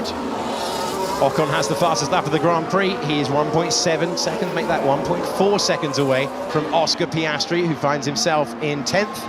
and Ocon will look to go on the charge again. He looks happy with that hard tyre. I wonder if he can bring it in a way that Gasly was very hesitant at the start of that stint. I wonder if they're thinking about bringing that hard tyre in slowly. Well, I don't know you guys, but the body language of Max Verstappen's car does not say to me, I'm taking these tyres to the end of the Grand Prix. You think he's just absolutely going for broke here? Oh, is he going to try it on the inside here? Into turn 12. Oh, it's going to be contact, and it is contact. Max Verstappen into the side of George Russell. He was committed, and in turn 12, the two of them come together. Right, is that damage only from George's car, or is some of that from the Red Bull? It's tough to tell if there's wing damage to the Red Bull. Definitely floor damage to the Mercedes, as Charles Leclerc making the pass on Lance Stroll, just looking for efficient moves through the field, and Leclerc looking to leave all of the drama behind. Should we predict the radio message from George Russell? They've got history, they've got previous. We were referring to it earlier in the broadcast, and Lance Stroll in third. Now, after Charles Leclerc has made the place, and you can just see a little bit of wiggling around for Verstappen. Check my tyre. Front wing. Tyre is okay for now, Max. Stay out for now. Tyre is okay. Yeah, it's funny, you look at how slight the contact was between Piastri and Hamilton, both having issues after that. Much harder, much more damaging contact between Verstappen and Russell, but seemingly both continuing, no tire issues at least, but certainly that Mercedes will have lost a good amount of downforce, and this is just going to make for a long second half of the Grand Prix for George. Yeah, just waiting for the replay to be able to play in, and on request, here it comes. So very brave of Max to pull it on that combined braking down the inside, and the question is, was there enough of the car alongside for George to clearly know? Not probably at that phase, and I'm not sure he was really aware that he was trying to get the pass done there. It looks like he's alongside, but not quite 100%. If you look at George's helmet right before turn-in, yeah, there is a big chunk of Red Bull wing there, isn't there? That looks like the wing end plate. But if you look at George's helmet, he doesn't seem to be looking Safety car. Safety car is out. Sorry, Hitch. Go on. No, I say he didn't look to be looking at his mirror. You know, and that's not a typical pass zone, so maybe he really didn't know he was coming. But yeah, you can see there on the driver's right of the Red Bull, front wing damage, safety car out. So who takes it? Checo comes out in third place. There he is. And so that is a massive benefit for the man who's put one of his best stints together of the entire season. And Sergio Pérez gets a 2.4 second stop and is suddenly a contender. Yeah, absolutely. He almost took his front jack man with him. He was so electric away from that pit stop, and that has actually played to his benefit very well. Max Verstappen, as Perez, did he do front wing as well? I don't think it looked like it was a long enough stop. Okay. It's a 3.3 second stop for Stroll. Verstappen had a 2.7 stop. Russell 2.9. Russell lost the wheel cover. Now that safety car line is vitally important, and I think Max Verstappen got out ahead there of Esteban Ocon, and that's where they measure it when you rejoin after pitting under the safety car. Yeah, so for now, he isn't complaining of a big loss of front downforce. They could have turned a little bit of flap into the car if they've seen from the load centers a massive amount of data being transferred from the car back to the pit wall. So if they've seen a drop-off on front load, they could have added some wing angle to compensate. Hamilton, who had that earlier issue after contact with Oscar Piastri, and this is what happens at a street circuit. They either behave themselves because they're worried about chaos, or you get action for every minute of the Grand Prix. We have the latter today for you, the latest ever start time for a Formula One Grand Prix, our first Saturday race since the 80s, and we're going to have a breather in the commentary box for a few moments. The safety car is out, the field will bunch back together. Crucially, Charles Leclerc was able to get out ahead of Perez, Gasly having the benefit out there as well. Piastri is up 14 places in fourth place, and Verstappen has the opportunity to go back racing in the close proximity with Esteban Ocon. And it looks all rosy for Oscar Piastri right now because he has done a stop, but crucially he hasn't changed tire compounds. He started on a used set of hards, he went to a new set of hards, so even though the track position has fallen his way, he has not satisfied the tire rule where you have to run at least one of two different compounds, and with the field bunched up, it's going to hurt when he eventually has to pit. Yeah, that just doesn't feel right, given that they've had this opportunity, that they didn't then go for a change of compound. So that is Carlos Sainz, who would have thought that his chance of points slipped away with a spin at the first turn. Look how close it was there on the exit as well, between the Red Bull and the Aston Martin. Eventually, Verstappen able to clear that position, and that is Fernando Alonso moving into his spot. That's what happens under the safety car. There's just a lot of cars in at once. This is Stroll, desperate to get back in to the Grand Prix. And there you go, there's another tight moment. That is the moment that you saw from the turn 1 camera. And the Red Bull, oh, Max is so lucky he didn't go over the painted line. Yeah, but that was crucial. The way he was drifting there got him out just in front of the Alpine at the safety car line. And he knew it was important, but right on the margin of dropping the car. So committed, great car control for Max there to keep that place. Everything, and then this helps him, you know, that's closed the gap now. He'll only be a handful of seconds behind the leader versus the 20-some-odd he was before this happened. And to your point, DC, maybe he was going for a two-stopper anyway. He was using those tires quite hard. Max was tire-rich coming into this race. The only driver that had 2 new sets of mediums, 2 new sets of hards to give them as many strategy options as possible as the corner workers there worked to clean up all that debris down in turn 12. They're missing a bollard. They've had debris down there. Early in the Grand Prix, Lando Norris was sparking by at a huge speed after his race came to a close. And despite all the action, contact, debris, and side-by-side moves that we've seen, Lando Norris is the only retirement from the Grand Prix so far. 19 still out there as we go past the 18,000-seater sphere that has been making headlines all around the world. And Charles Leclerc has a new Red Bull to fight on the restart. This time it's Sergio Pérez who's looking to try and win his first Grand Prix since Baku earlier this season. Psychologically, you're going to feel better about having Checo Pérez in your motors than Max Verstappen. That said, if you were paying attention to the lap times before this happened, you know, Checo was on much older hards and he was matching, if not pacing.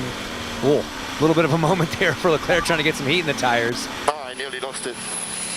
The tires are cold. Okay, copy. That is worry etched all over the voice of his engineer. There's being open with your team, and then there's just causing concern. You know, I think I would have maybe just sucked that one up and kept it to myself until after the race. Let's be honest, they see it on the data. Max, just a stewards update again. Turn 12 incident with Russell is under investigation. Okay, it just looked like he just didn't see me at all. He just turned in onto my wheel. I guess he didn't expect me to pass him there. And fair enough, because I don't think anyone's done that so far, as we're going back green. Yeah, there's a penalty for Russell for causing a collision, is the verdict of the stewards. So Max Verstappen penalised earlier in the Grand Prix. It's George Russell who's got the 5-second penalty for causing the collision at the incident at turn 12. There's confirmation of the penalty at the top of your page. Meanwhile, the safety car has disappeared. They're trying to generate tyre temperature, and we're back to racing speeds around Formula One's newest venue that is providing so much by way of entertainment. And Pierre Gasly worried Sergio Pérez into a defensive shape. That's Fernando Alonso to the inside of Logan Sargent, and he's making 11th place with that move. But the rear of the car very nearly getting away from him when he applied the power. Another move around the outside. We've got the Haas trying to go past Daniel Ricciardo, and that is a sweet pass once again for Nico Hülkenberg. Late on the brakes, and later still for Oscar Piastri, who makes the corner, who makes the place, and takes third. That was brilliant. That was absolutely brilliant. He's taken advantage of this very difficult restart to see cars weaving under race conditions, desperately trying to get temperature in their tires. It's just so unusual. And that wiggle from the Alpine there, you see how much time you lose when you get a big snap on power there. And Hamilton reporting that the wind has picked up. It was a tailwind into turn 1 when we were down on the grid, DC. That's going to make that turn 1 braking zone so much more difficult. Verstappen here just trying to line up the Alpine of Gasly. But remember, Piastri, if I'm Alpine, I'm telling Pierre, don't worry about him. You're not, he still has to stop. You're not really racing him, as Checo now trying to line up the Ferrari of Charles Leclerc. Charles Leclerc, Pierre Gasly, good friends off the racetrack, and they'll be even better friends after that moment, because instead of trying to attack, we had a moment where Perez was trying to defend from the Alpine on turn 1. The pit lane incident involving Max Verstappen has been noted for an unsafe release. We'll get you another look at that before we get the steward's verdict. And there's no further investigation, so that has been checked and that has been ticked as we move on by. Perez with a good restart lap, you have to say, considering he was defending into turn 1. It's only 0.6 of a second. But Esteban Ocon set the fastest lap of the Grand Prix on that lap. Alpine with some serious pace in this race. Not necessarily expected before we got here, but it's been very impressive so far. Even Max Verstappen unable to get around Gasly. Well, we're seeing the drivers take different lines. We're seeing the drivers try bold moves, certainly into turn 5. And Piastri, who started down the field in 18th position, finds himself in 3rd. Gasly will be so disappointed that he had a chance to go for 2nd. Couldn't really shape for any major move. And then the concertina effect of being pushed back meant that he's now trying to defend. That's the battle for the lead. The Papaya McLaren is in the way, and I tell you what, Max Verstappen's going to be very close to trying to repeat his trick. The more traditional overtaking opportunity right in front of him. On the exit of turn 12, you go to the strip. That's Sergio Pérez, who's had such a tough season, despite being one of only 3 different winners so far this year in the Grand Prix, can see an opportunity. The man in the lead in the Scarlet Ferrari has 5 Grand Prix victories. The man chasing him has 6. And all the while, if they fight each other too hard, the man who has absolutely dominated all the way through the season with 17 wins this year alone will be coming together. And you got to think, you know, this is Checo's bread and butter right here. Street circuits, Verstappen's behind him, the baton's been passed, the pressure is on him to get it done, and he is delivering. He is putting a lot of pressure on Charles Leclerc right now. Massive lap in the destiny for who gets the winner's trophy today. DRS has been enabled. It is worth a lot around this track, and Sergio Pérez is only 0.4 of a second away. Yeah, it's like he's sniffing the opportunity. And yeah, this is interesting, isn't it? Off the back of that cold tire restart, Charles Leclerc all of a sudden looking a little bit on the ropes. Further back, Lewis Hamilton has made a place. He's gone up to 15th. He cleared Hülkenberg, who had that great move around the outside of Ricciardo in the restart lap earlier on. This is really defining stuff for Charles Leclerc. We're obviously on board with the battle gap for the 2 cars out front, both desperate to take advantage of a dramatic day. Oh, they're getting close to the exit of turn 12 there, but of course they're pushing on. And if these two fight each other too hard, Oscar Piastri, a race winner in the sprint format earlier this year, could join the party. You know Verstappen's going to be in the mix as well, but Gasly half defense into turn number 5. Can't afford too many of those as he tries to cling on. That is close under braking. This is a resurgent Sergio Pérez, but he's right on the edge. Yeah, a little bit of oversteer as he rolled the car into the corner. He knows that maybe he won't have too many opportunities to run this close before he gets the call on cooling.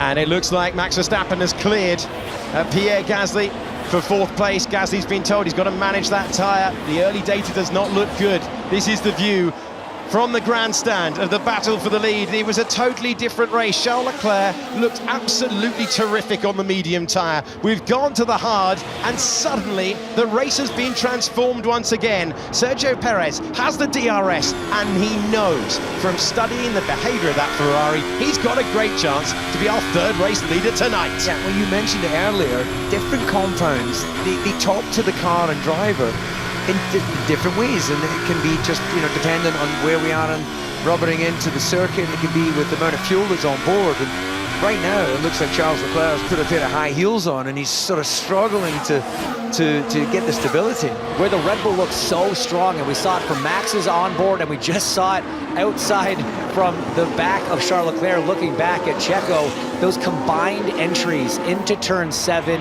into turn 12, where you're braking and turning at the same time. The confidence that both Checo and Max have, they're really closing up on the car in front in both scenarios there. massive amount of lap time, and both of those lead onto important parts of the racetrack as DRS is open again. This is the best run so far for Sergio Pérez. Sergio Pérez to the apex first. Sergio Pérez to the lead of the Grand Prix. Having started in 11th, he had the run, he had the DRS, and the fans in the grandstand love another pass because we've got our third race leader tonight, and his name is Checo. Wow, what a turnaround. We are seeing some show under the lights in Las Vegas. It's been such an ebb and flow. The race started advantage Red Bull, then Charles was able to reel Max in, advantage Ferrari. Now it's gone back the other way, advantage back to Red Bull. Incredible move from Perez here. Yeah, this is what we remember of Perez at the beginning of the year. He's at his brilliant best, and right now, can anyone stop him? Potentially, Max, if he can continue to show the pace. He's just done the fastest lap of the Grand Prix. Charles Leclerc's heart will sink at that moment. What a great stint he had, but it's a street circuit. The chance of intervention from the safety car is always high. That's what we've seen. And last time around, Piastri was quicker than the Ferrari ahead. We have seen time and time again certain temperature windows. Think back to the Mexican Grand Prix a couple of weeks ago, where it looked like one team was going to dominate, then there was a slight change in temperature, and it was a totally different story. Then you switch to another tyre, it's a different story again. The pendulum swings back to Red Bull. Charles Leclerc doing everything in his power to stay within the DRS. That is his only hope of getting back against Sergio Pérez. Max Verstappen getting past, or at least trying to, under braking. Oscar Piastri not fighting that one too hard, and Verstappen on the charge up to third. Oscar did a good job on the initial brake hit. He outbroke Verstappen initially, but then Max just rolling off that brake pedal as the Alpines now nose to tail. Ocon trying to get around Gasly. Is he going to take a stab into turn one? These two are side by side, but not for much longer. The two teammates battling it out, and Esteban Ocon deep into turn one. Gasly sweeps on by. Great racing between these two. Nervy moments on the pit wall for Alpine. These two have history this season, back in Australia, where they collided after a great run. Okay, Esteban, we want to hold position for the moment, please. Hold position for the moment. Think about tyre management. Get me a replay of that move around the outside. Esteban Ocon going all in Vegas and taking 5th place. It's absolutely brilliant racing, and I guess not only in the pit wall would they be a bit nervy, they've got their celebrity investors here, and well, some good wheel-to-wheel action, but we were all sort of holding our breath there to know if they could do it without touching. Waiting for the impact, and it just did not turn up. Leclerc still on the cusp of DRS. He not only needs it to stay with Perez, he needs it to defend from the man who he took the lead from a couple of laps ago. Okay, let's see, down into the braking zone. Oh, what a fantastic Grand Prix we're having. And make no mistake, we don't have to say that. We are watching one of the best Grand Prix of the season. Not because of where we are, because we're watching 20 of the best drivers in the world pass, and we don't always get this repass. We wanted the replay, here it is. Pierre Gasly, oh, I tell you what, Gasly played the team game there. If that had been a different liveried car, I think that would have been a different braking zone entirely. But hadn't we just heard the order from Ocon to stay in line and keep position, take care of tires, and a few corners later he's through? Yeah, but occasionally drivers get radio problems and you don't quite hear the transmission. Street circuits are real tough for that, DC. All the buildings in the way, the radio signal's not so great sometimes. It's James Hinchcliffe, it's David Coulthard, who the billboards around this place proclaim as an F1 legend, no less, telling us the dark arts of racing behind the wheel. And leg end, more like. Well, we said that Charles Leclerc needed a big couple of corners. He has summoned up everything he's got. Make no mistake, right now, Perez looking to change the narrative, having had such a tough campaign after those brilliant 2 wins at the very start of the season, but since then the championship has belonged to Max Verstappen. Charles Leclerc wanting to win his first Grand Prix since July 2022, and Max Verstappen looking to demoralise those ahead even further. Yeah, you just saw the car stepping out of Max Verstappen as they entered onto the strip, so he is pushing hard on those tyres, and Charles Leclerc going to the inside. I was going to say if he's going to take a risk, there's a chance. So I think Perez might have been caught by surprise. Another change of lead in Las Vegas, and it's Charles Leclerc back again, but he seemed to come from miles back. Yeah, what, did Perez miss a gear or something? You know, where did that come from? Yeah, we have to try to see that one again as well, because, well, I was surprised to see him pull out and go for it, but man, that was such a lunge as Verstappen sets another fastest lap in pursuit of this duo battling in front of him. This is a 3-horse race as we come with under 15 laps to go. How is that possible? How is that possible? We've seen so much from Perez. Was he surprised like George Russell was a few laps ago? Here's a chance to review it. Charles Leclerc diving to the inside, retaking the lead of the Grand Prix. Good job. Underline that a couple of times. I wasn't even sure he was within DRS range anymore coming onto the straightaway, but man, did he really commit to that, and heads up from Checo to do that quick last check of the mirror, because when he hit the brakes, the Ferrari was in line with him. Yeah, that's one of those passes where I'm coming through, or there's going to be a lot of debris. And Perez getting wide of the apex, so it'll give Verstappen a chance to get a run on him. I think the run is going to turn into a slam dunk pass. We haven't had many of them so far today. Are we about to resume the battle between Leclerc and Verstappen? The 3 race leaders in your picture at the moment, but is it a change of position between the 2 Red Bulls as we go over the bumps? And it's Max Verstappen who takes 2nd place in the race and will try and reclaim the lead. Pass, repass, and pass again. Delirious stuff out front. It's Charles Leclerc going, right, who is it in the mirrors? It's the world champion. Game on at the front. What's that little theme song on Instagram or one of the socials where they go, oh no, oh no, oh no, no, no, no, no. That's the thing, what I'd be thinking about was Charles Leclerc. Well, they will be relishing making the pass and staying there. Sergio Pérez, couple of laps that haven't gone for his way. Let's work together here. We can get it.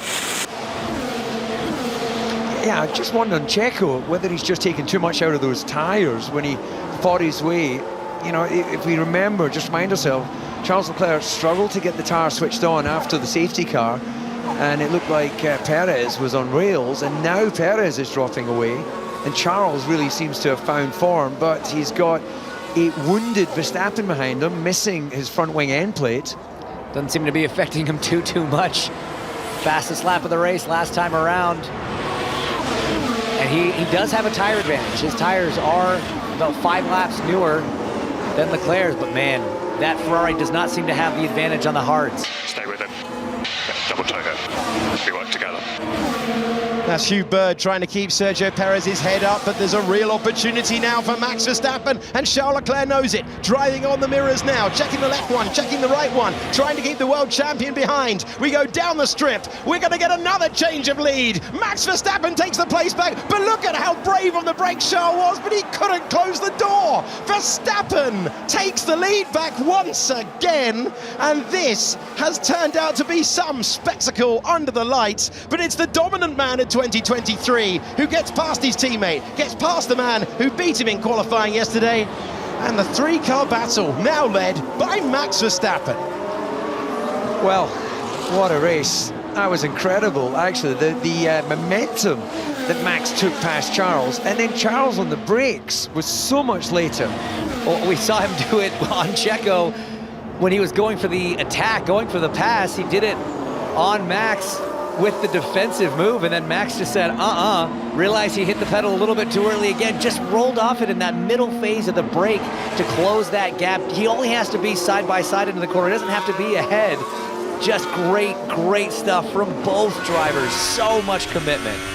We're going further back in the pack. This is Carlos Sainz trying to get past George Russell. Russell going defensive into a corner that he really wouldn't want to there as he goes through 7, 8 and 9 in quick succession. Russell, who was ahead of Max Verstappen, but was the driver given that 5-second penalty for causing a collision. Be interesting to see what he makes of that. Verstappen now back exactly in the same place he was in a few laps ago. Can he stay within DRS? And remember what we saw at the end of the medium tyre stint. The Red Bulls getting through their rubber faster in these conditions. Can Leclerc put that pressure on again? It's not done yet, not by a long way. On lap 38 of 50. That's what it looks like if you're doing 215 miles per hour on the strip in Las Vegas, as we see. Still ahead at the moment, Alex Albon trying to score points once again. He stays there. It's the best Grand Prix point scoring finish performance by a Williams driver since 2017. Such has been the superb consistency of the Thai driver, really leading that team with prowess. But man, there are some fast drivers behind him at the moment. Some have had difficult days, some have been incredibly motivated, and Albon is going to have to do what we've seen so many times and try and produce another defensive drive. But it's hard when you've got two DRS zones like this. And now George Russell trying to sweep around the outside. Inside line for the Williams driver. That's George Russell's old team, remember. And Alex Albon has taken up the mantle of being the underdog.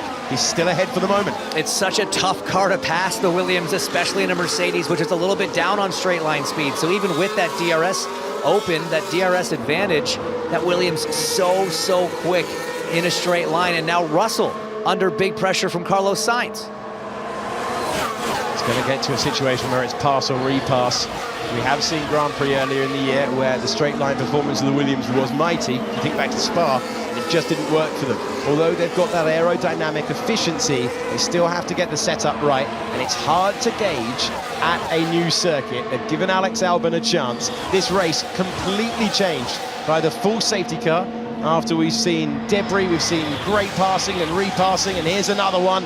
There's a big opportunity now for George Russell, who appears in your picture ahead of the Williams. Nothing Alex Albon could do, and that is a good pass as we move our way through there. Was very nearly another one further back. Max Verstappen has set the fastest lap of the Grand Prix, but Charles Leclerc is not letting him off. He's just done a personal best. Yeah, that's absolutely the crucial thing. Right now, Leclerc is getting the advantage of DRS, and that's keeping him right there and keeping Verstappen under pressure. But we do know the Ferrari doesn't like running in dirty air in terms of its temperatures. So just how long can Leclerc keep that pressure on? Leclerc would desperately love to make that pass. Can he sit there for the remaining laps? And that's a wide moment for the Williams driver.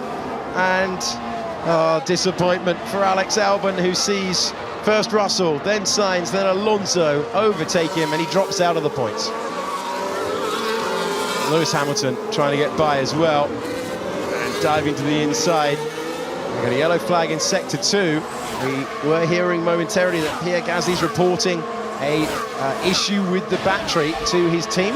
Here's Russell on the radio. Up and down, George. Yeah, it's so tough. In the position Alex Albon was just in. Once you go wide like that, especially on a dirty street circuit, you pick up all that dust and dirt on your tires, you lose grip for a few corners there. It just puts you out of the rhythm, and he just dropped a few spots all in a row there. It's so hard. It takes a few corners to get that tire cleared up and get the confidence back for the driver, especially on a street circuit where there is no margin for error. So 1 second separates Leclerc and Verstappen, so he's just outside DRS zone, and then we've got Perez has worked himself back into a position to pick up the DRS.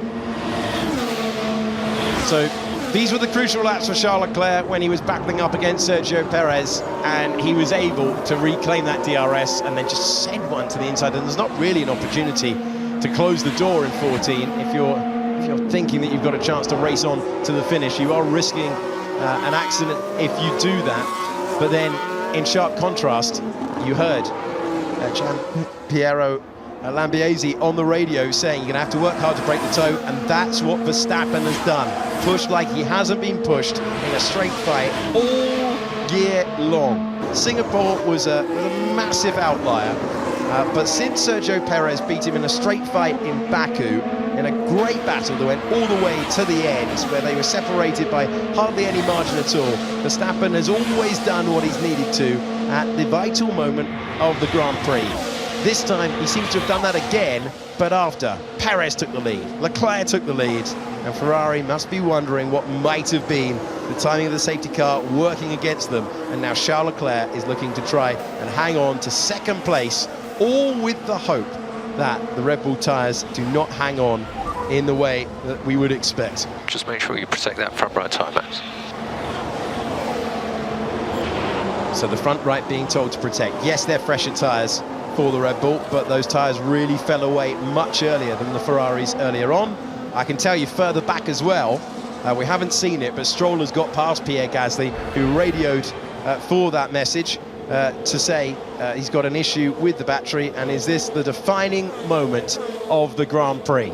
Max Verstappen, Charles Leclerc, at that point you think, oh, he's super late on the brakes, he's going to keep the place. Verstappen gets to the apex first, taking the lead. This is what it looked like from Sergio Perez's position as Verstappen took P1. Yeah, you're always hoping that when two guys in front of you are battling that they get a bit too up close and personal, but in the end it was clean. And that's also a clean pass from Lance Stroll. Gasly not able to do anything against the offset in speed. Sergio Pérez still trying to get himself just a bit closer. He's got DRS, but it's all coming a bit late. Okay, this is Sergio Pérez with another opportunity. There is the race leader, breaking clear now, a lead of 2 seconds. Had that 5-second penalty earlier on, but then the safety car came out afterwards to bunch the pack up once again. And Checo is really fighting the car under braking through turn 14. Has that opportunity though with the fresher tyres, and the difference on the hard, well, seems to be a totally different compound for the Ferrari. I know those tyres are older, but even so, just to remind you that with just running 2 hard compounds in the Grand Prix so far, the rulebook says that Oscar Piastri still has to stop in this Grand Prix.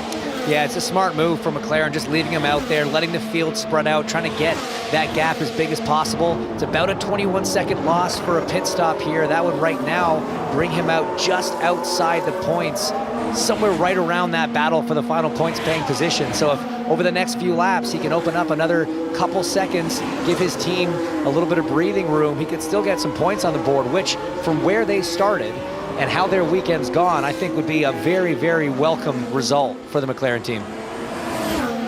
So Alonso and Hamilton battling on the left-hand side of your picture, and then they're understandably focusing on the battle for second place at the moment, but Gasly has George Russell right behind him. Off the road goes Charles Leclerc at turn 12, and having led this Grand Prix for so long and having had his best chance to win so far this season, one Red Bull got by, then the other Red Bull got by, and there'll be no chance after that moment at turn 12 to retake the place this time.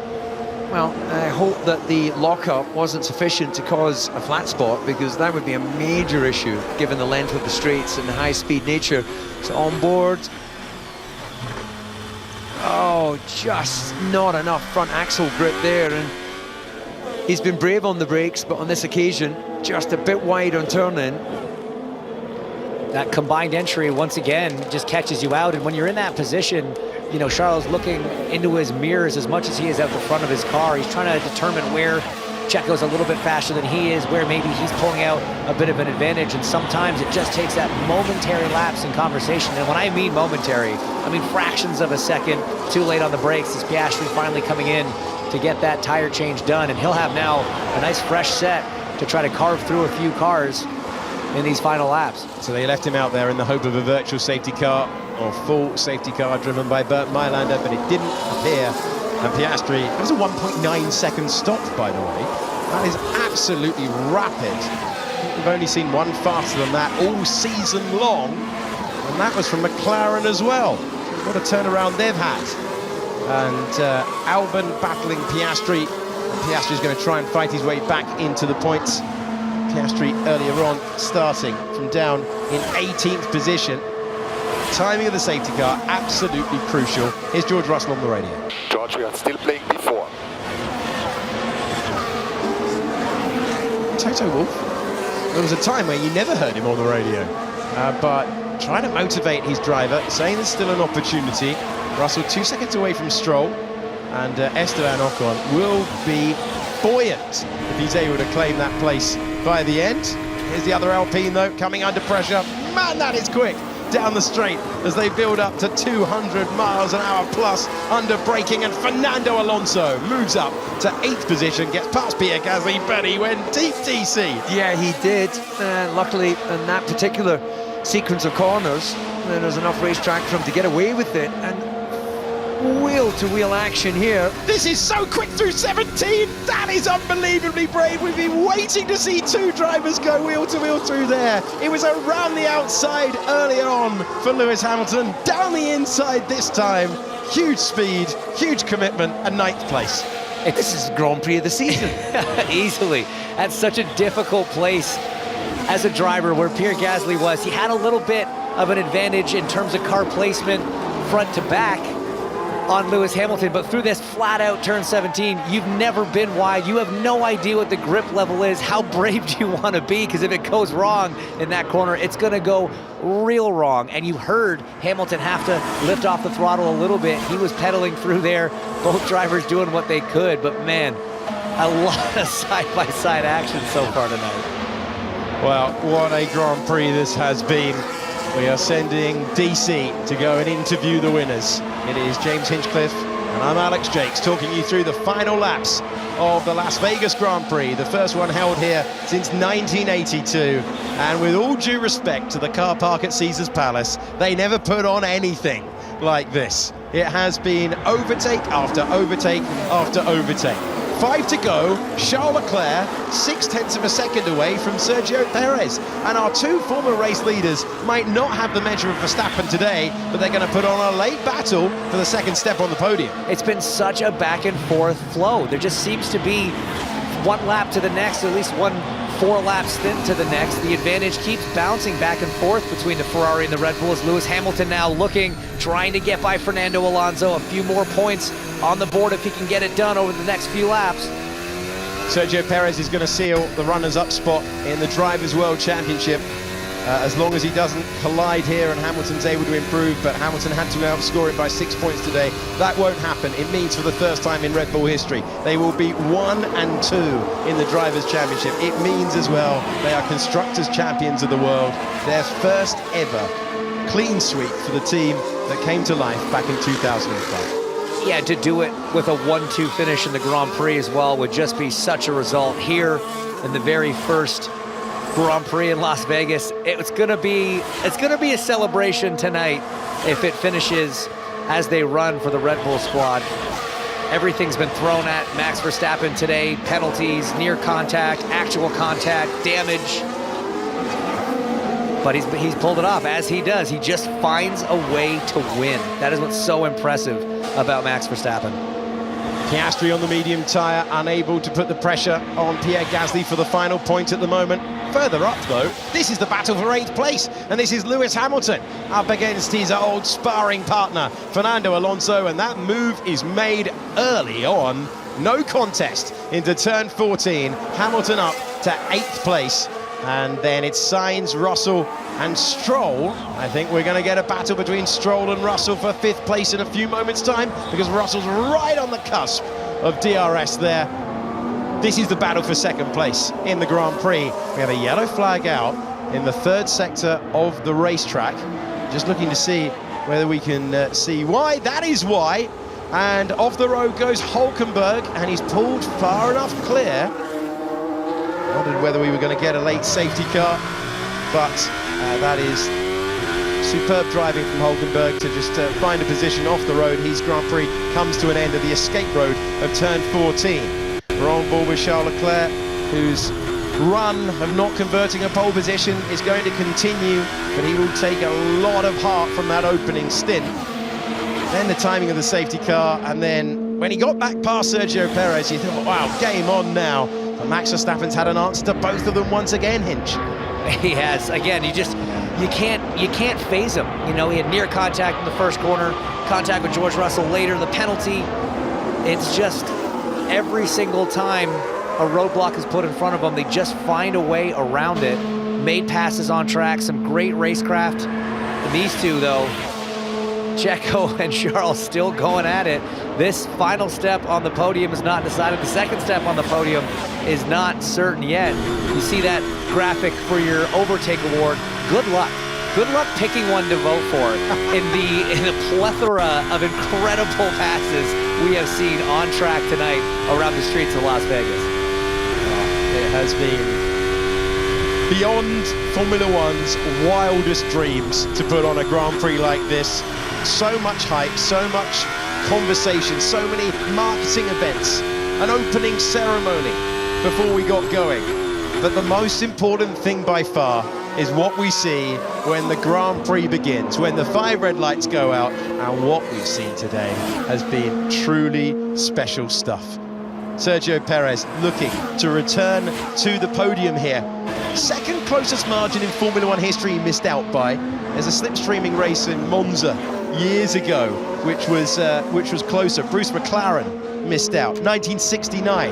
That was a Grand Prix where you were passing and repassing again.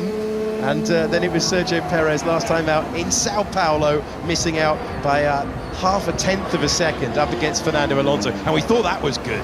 Well, plenty of overtaking today. Yellow flag is out in Sector 3 once again.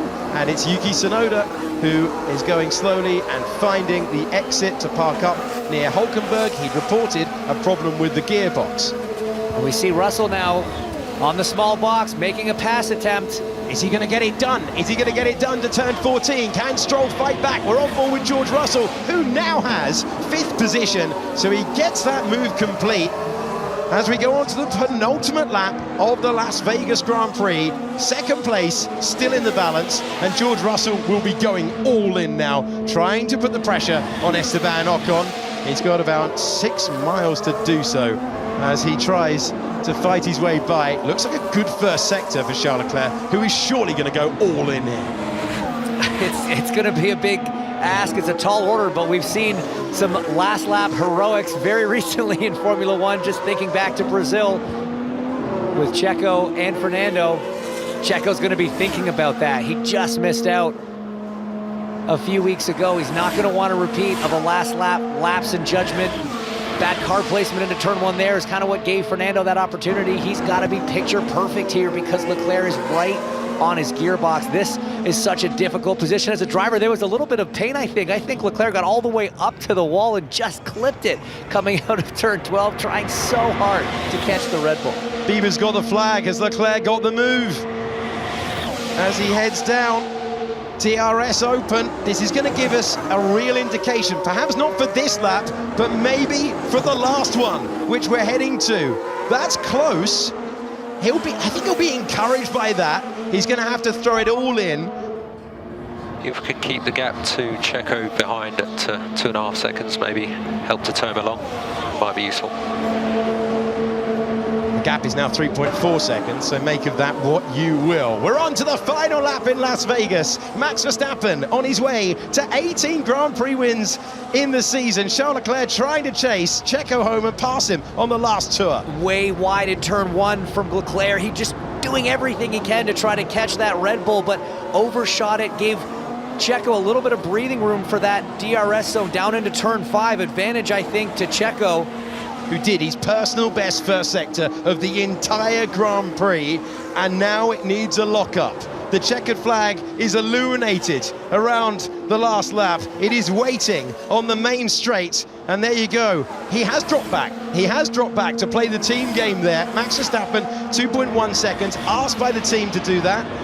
He plays the game, and he tries to give him a slipstream, and you would get an effect from 2 seconds of the slipstream. Leclerc, does he risk it all in the final meters of the Grand Prix? This is where it matters. Such an important exit out of turn 12 for Checo. He seems to have gotten the power down nicely, getting a little bit of draft from his teammate. Is Leclerc going to be close enough? DRS open. Here we go. This is the last real corner on the racetrack. It's flat to the floor by the time that you get out of 14, 15 and 16. Charles Leclerc's going for it to the inside as he got the car slowed down. What a move, Charles Leclerc, absolutely brilliant at the last real chance that he had to make the pass. Checo tries to fight back. What a performance from the top three. Max Verstappen puts his name up in lights once again, and it's very close to the line. But it's Charles Leclerc who takes second place with a bold and brilliant move at the last real opportunity on the last lap. It's 18 Grand Prix victories for the season for Max Verstappen, who wins the Las Vegas Grand Prix. Then it's Charles Leclerc, then it's Sergio Pérez, and on the last lap as well, George Russell gets 4th place. He got by Esteban Ocon. That's entertainment on the streets of Las Vegas. But Russell, having made the pass, has the 5-second penalty applied, and it was for pride rather than position. Stroll 4th. Stroll in 5th, Ocon in 4th, Sainz 6th, then Hamilton, Russell, Alonso and Piastri. Your order after a breathless, delirious, thoroughly entertaining Las Vegas Grand Prix. That's 3 out of 3 here in the stage, Max. Should we call it a royal flush? Well done, Max. As BGP says, 3 out of 3. Well done. First ever Vegas race. Yes, let's go, guys. That was quite fun out there. At least I had fun. Made it a bit more difficult for us, but it was good. I'm sorry I tried everything I could there on the last lap to give him a toe. It was good, Max. Yeah, well done, mate. You did your best to give him, help him out there. Well done. Sergio Pérez denied the position he wanted in Sao Paulo by half a tenth, denied by just over a tenth today. At least the second place, at least the second place. Ah! I wanted that win so bad. But what a race, honestly, there's nothing left. Oh my God. You did a fantastic job, and you did manage really well. Yeah, but good job, Charles, good job. Yeah, I know he's frustrated to not get that win once again after starting on pole, but what a phenomenal effort. Driver of the day, breaking the hold. McLaren's hat on that for a few races now. Still, like I said, a lot to be proud of. Managed that race well, did everything he could. What an absolute beast on the brakes. And poor Checo, second Grand Prix in a row, losing a position on the last lap. Well, that's tough stuff.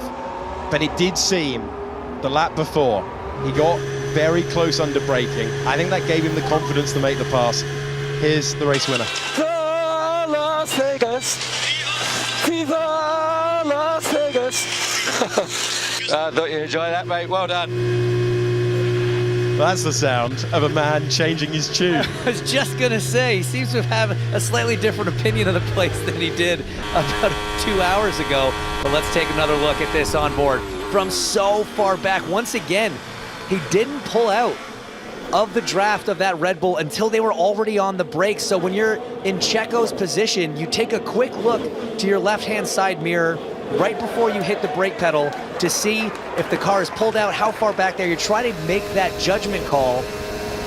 But after he hits the brakes, that's when Leclerc pulls out, and that's when he gets it done. Here's George Russell on the Alpine of Esteban Ocon. Esteban, knowing there's a penalty coming for the Mercedes man, not worth putting up too much of a fight, but George still doing a great job to get that position on track.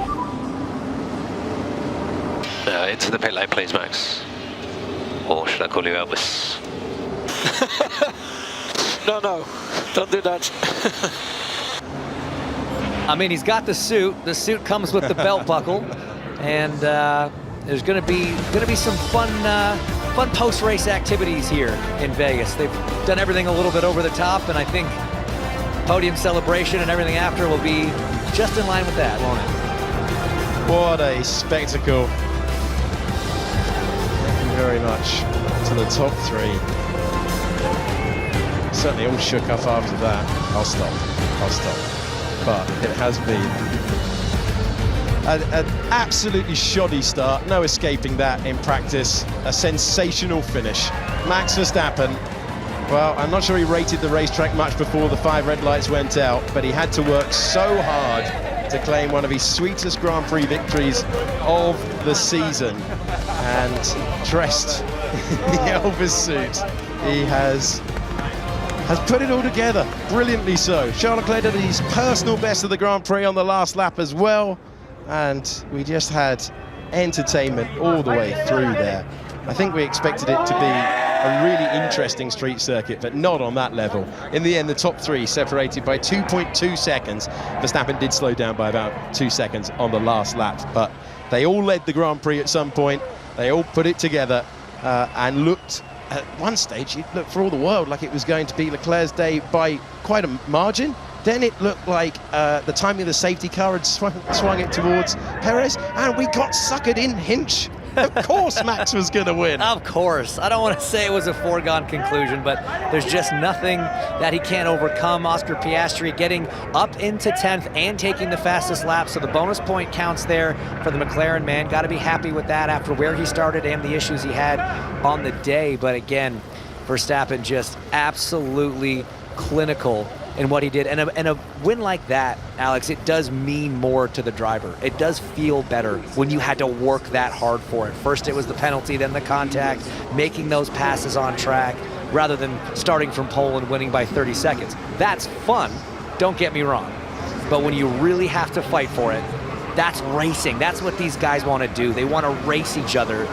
and even though he finished second, was disappointed to lose the win, you heard him say, that was a great race, Charles Leclerc on the radio. And there are the three podium finishers for the inaugural Las Vegas Grand Prix. Two Elvises and a Charles Leclerc putting on a show under the bright lights. You see the stretch limos there, ready to take the podium finishing drivers to the back straight in front of the Bellagio fountain. That's coming up a little later, so make sure you stick around for that. Yeah, we are sending them back along the track where there's plenty waiting.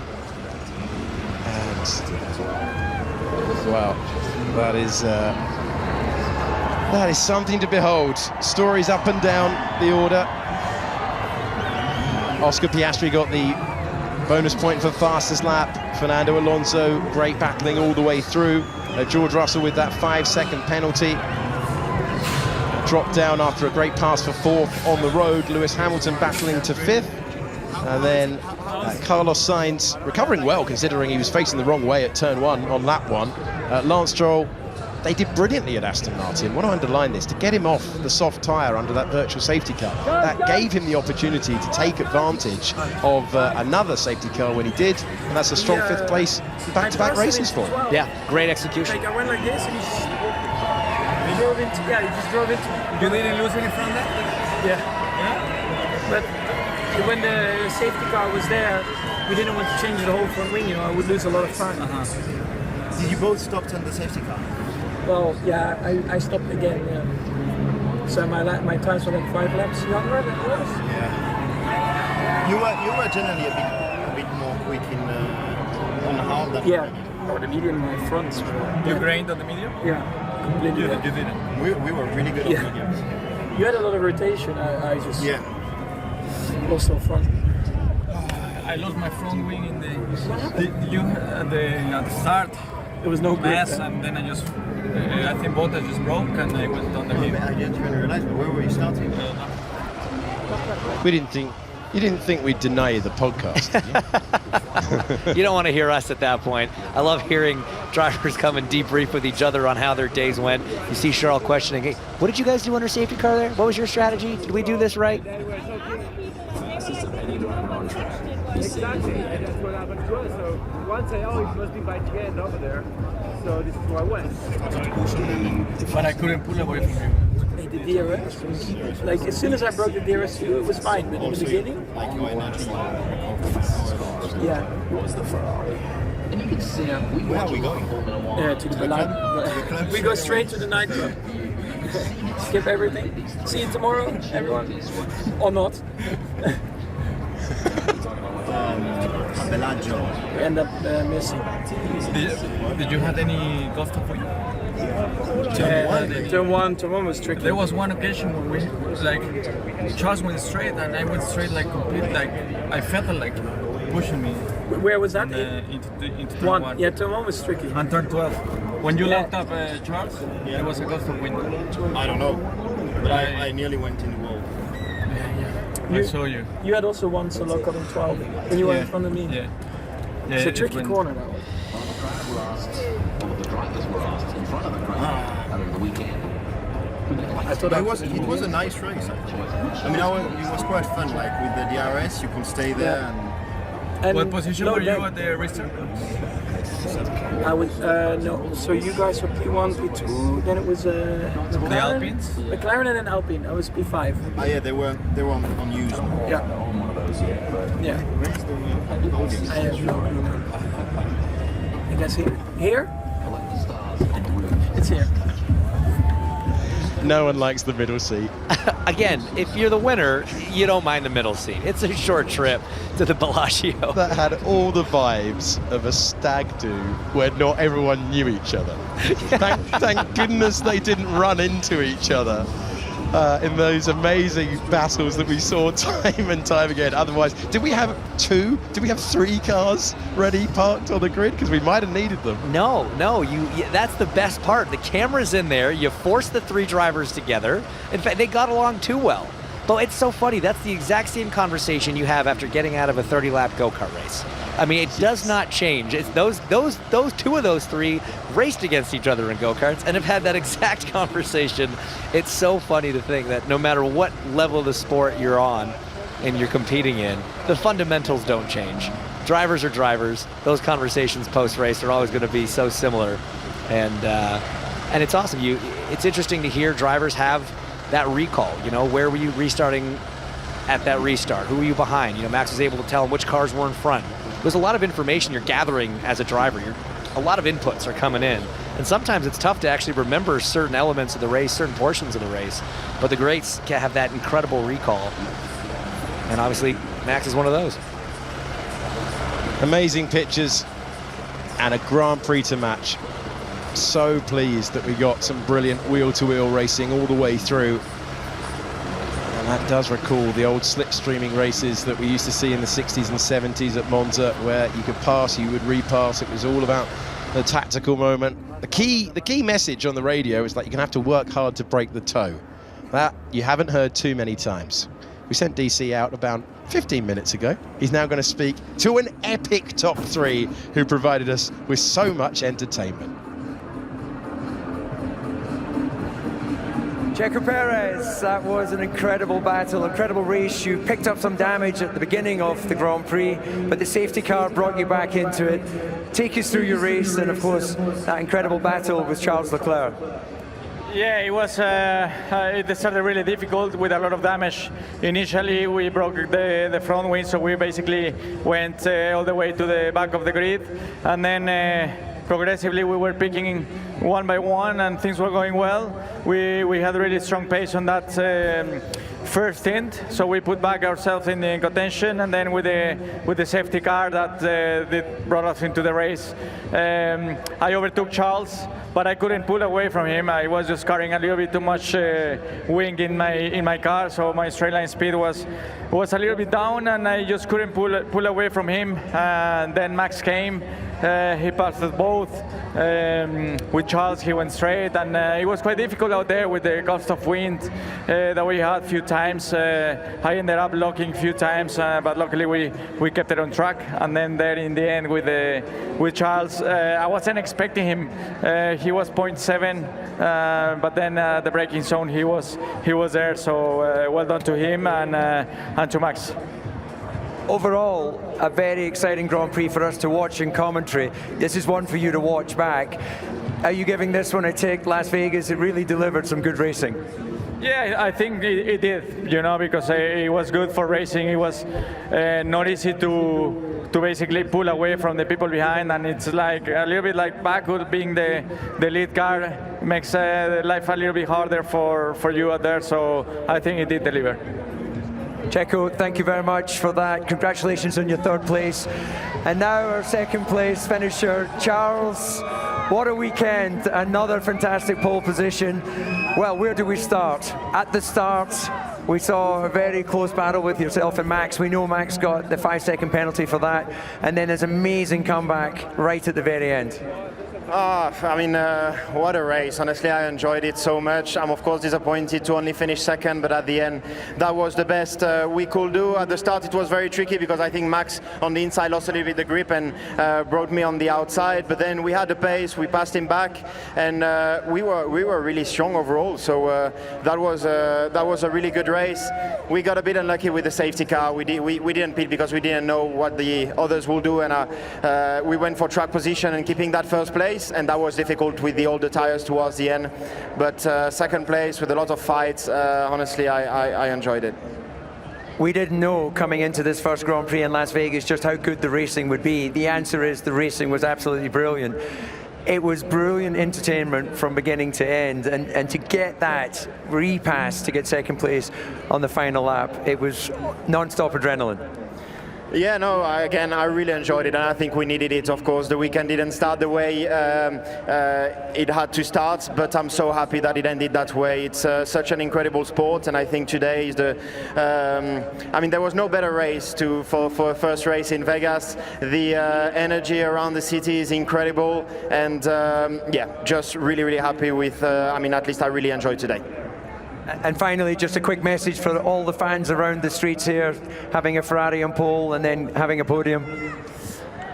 Yeah, well, I'm sorry about the second place. I gave it all, but on the other hand, I'm sure that everybody had an amazing time looking at the race. I really, really enjoyed it, and we should have more races like that where the racing is like that, because it was really enjoyable. Thank you. Charles, congratulations on that second place.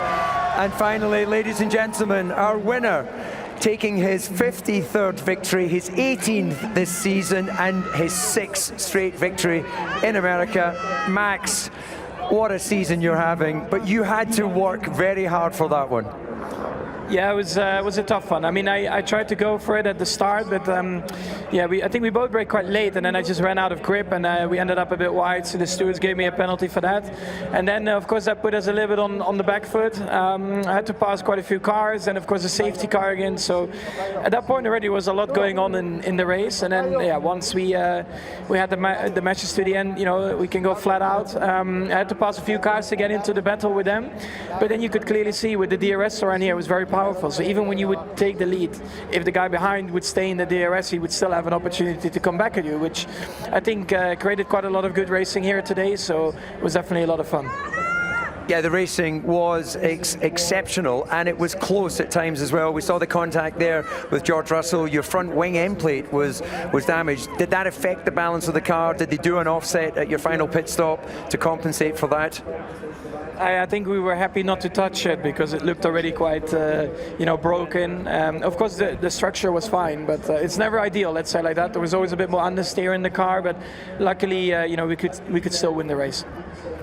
Now, Max, for us in the commentary box, for the fans around the circuit, that was a really brilliant race. Definitely worth watching back on your 18th victory. There was so much action out there, so we can declare this a very successful circuit and Grand Prix.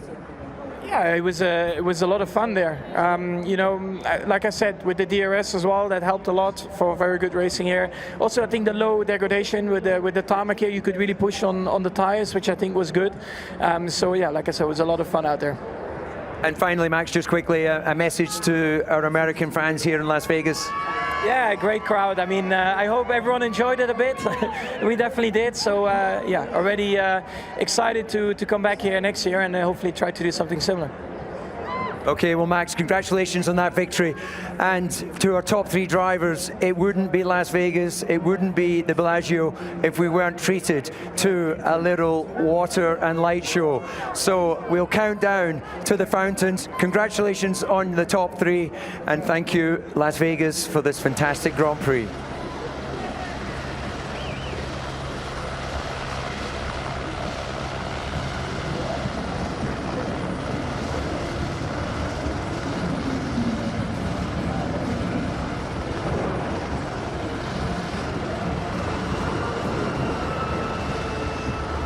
Well, thank you to David Coulthard, speaking to the top three, and the most famous fountains for miles are once again putting on a show like these three did. Absolutely incredible stuff, and what a way to go level with Sebastian Vettel's win total. Max Verstappen has an opportunity before we're done, before the end of the year, to move up beyond Vettel in the all-time win column. Absolutely unbelievable. Yeah, we're running out of words, aren't we? We're running out of adjectives to describe the season that Red Bull's having, and Max specifically. But as you say, this is a town that's known for putting on a great show at night, and the Formula One crowd did not disappoint at all. So much on-track battle. I love hearing Max talk about being able to push. You know, you go back to Brazil when he said, look, we were looking after tires so much, I didn't push one lap the entire Grand Prix. Here, they were able to push, and look what happens with the racing. Same thing that we saw in Qatar. Drivers are able to push the whole Grand Prix, and the racing just ends up being so good. Oh, remarkable stuff. Here's the race results after a brilliant battle where all three of these drivers held the lead on sequence of the stops. It's Max Verstappen who comes out on top and claims his 53rd Grand Prix victory. Charles Leclerc with a bold move on the last overtaking opportunity on the final lap to beat Sergio Perez to second. Perez back on the podium for the first time since Spa, and then Ocon with an amazing drive. Who was very, very impressive to go from 16th to 4th. Then it was Lance Stroll, Carlos Sainz, Lewis Hamilton. George Russell got a 5-second penalty, and that put him down to 8th. Alonso and Piastri completed the point scorers. And then you can see Gasly, who ran as high as 3rd at one point. And it was Albon Magnussen, Ricciardo, Zhou Guanyu, Logan Sargent, Valtteri Bottas, Yuki Tsunoda and Nico Hülkenberg. A word for Lando Norris, the only retirement from the Grand Prix. He went to the medical centre. He has been sent to hospital, but it's only for precautionary checks. They're doing it by the book after that heavy trip off the road at speed. Let's listen back in to these three. But at low speed, we have such a good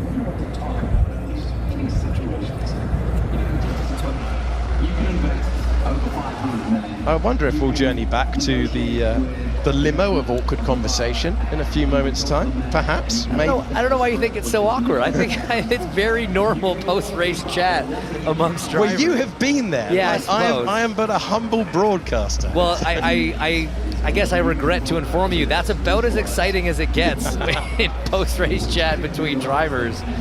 But it's always funny when they're pointing out each other's mistakes in the race, you know? Here's the moment that Max Verstappen went round the 17th and final corner, claimed his 53rd career win, and Sergio Perez was thinking, you know what, if I had 0.3 of a second more in the last two Grand Prix, I'd have been second and third. Either way, great return to form for him. But I'm running out of ways to say this sentence. You can try anything you like this year, only really if you go to Singapore. Is there a way to stop Red Bull on the evidence of this year? It was a street track. We thought it might be the street fighter Sergio Perez. Max Verstappen found a way to get by his teammate Charles Leclerc and win once again. This place is actually known as paradise. Las Vegas itself. Thank you very much, Gallery. What a job they did as well. We've got to say that to them.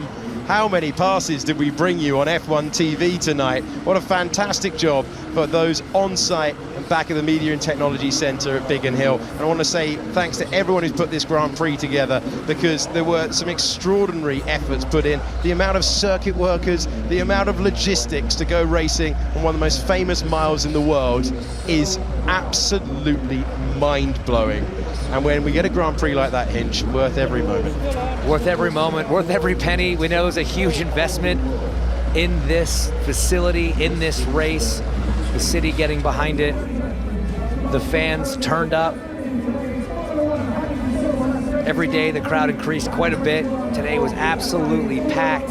I've never seen a grid quite like that, just in terms of volume of people. The grid is the coolest thing out there. If you ever get an opportunity, if you can ever fight your way onto a Formula One grid, it's one of the best things to ever see. Today it was so busy, I was glad I was in the commentary box. It was the safer place to be. What a performance from this man today. Really disappointing qualifying. Sergio Perez fought his way by brilliantly, had the lead, held onto it. Still not used to seeing him in red. All kinds of wrong. But what a great performance from Sergio Perez. He returns to the podium for the first time in a few months. Great stuff. And he deserves that one after a fine drive through the field from 11th on the grid. Charles Leclerc must have believed it was his day when he was on the medium tyre, but then the timing of the safety car, well, that reset the race. And in a straight fight between the top three on the podium, this man came out on top once again, level with Sebastian Vettel in the win column, the world champion on the top step for the 18th time this season. You know the anthems off by heart by now. It's the Dutch and the Austrian.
A new day has broken in Las Vegas. It is midnight here, and whilst the ingredients have changed, the winner's identity has not. 6 Grand Prix victories in a row, but total satisfaction for the man who's taken up his residency on the top step once again. And the gold medal presented as well. FIA gold medal to go with the winner's trophy. And Red Bull have taken all the Grand Prix but one. Truly magnificent stuff. Only Singapore missing. But 18 for Max, 2 for Checo, 1 for Carlos. And Charles must be thinking, when does that drought end? The CEO of Liberty Media handing over the trophy, the reason that we're in these parts.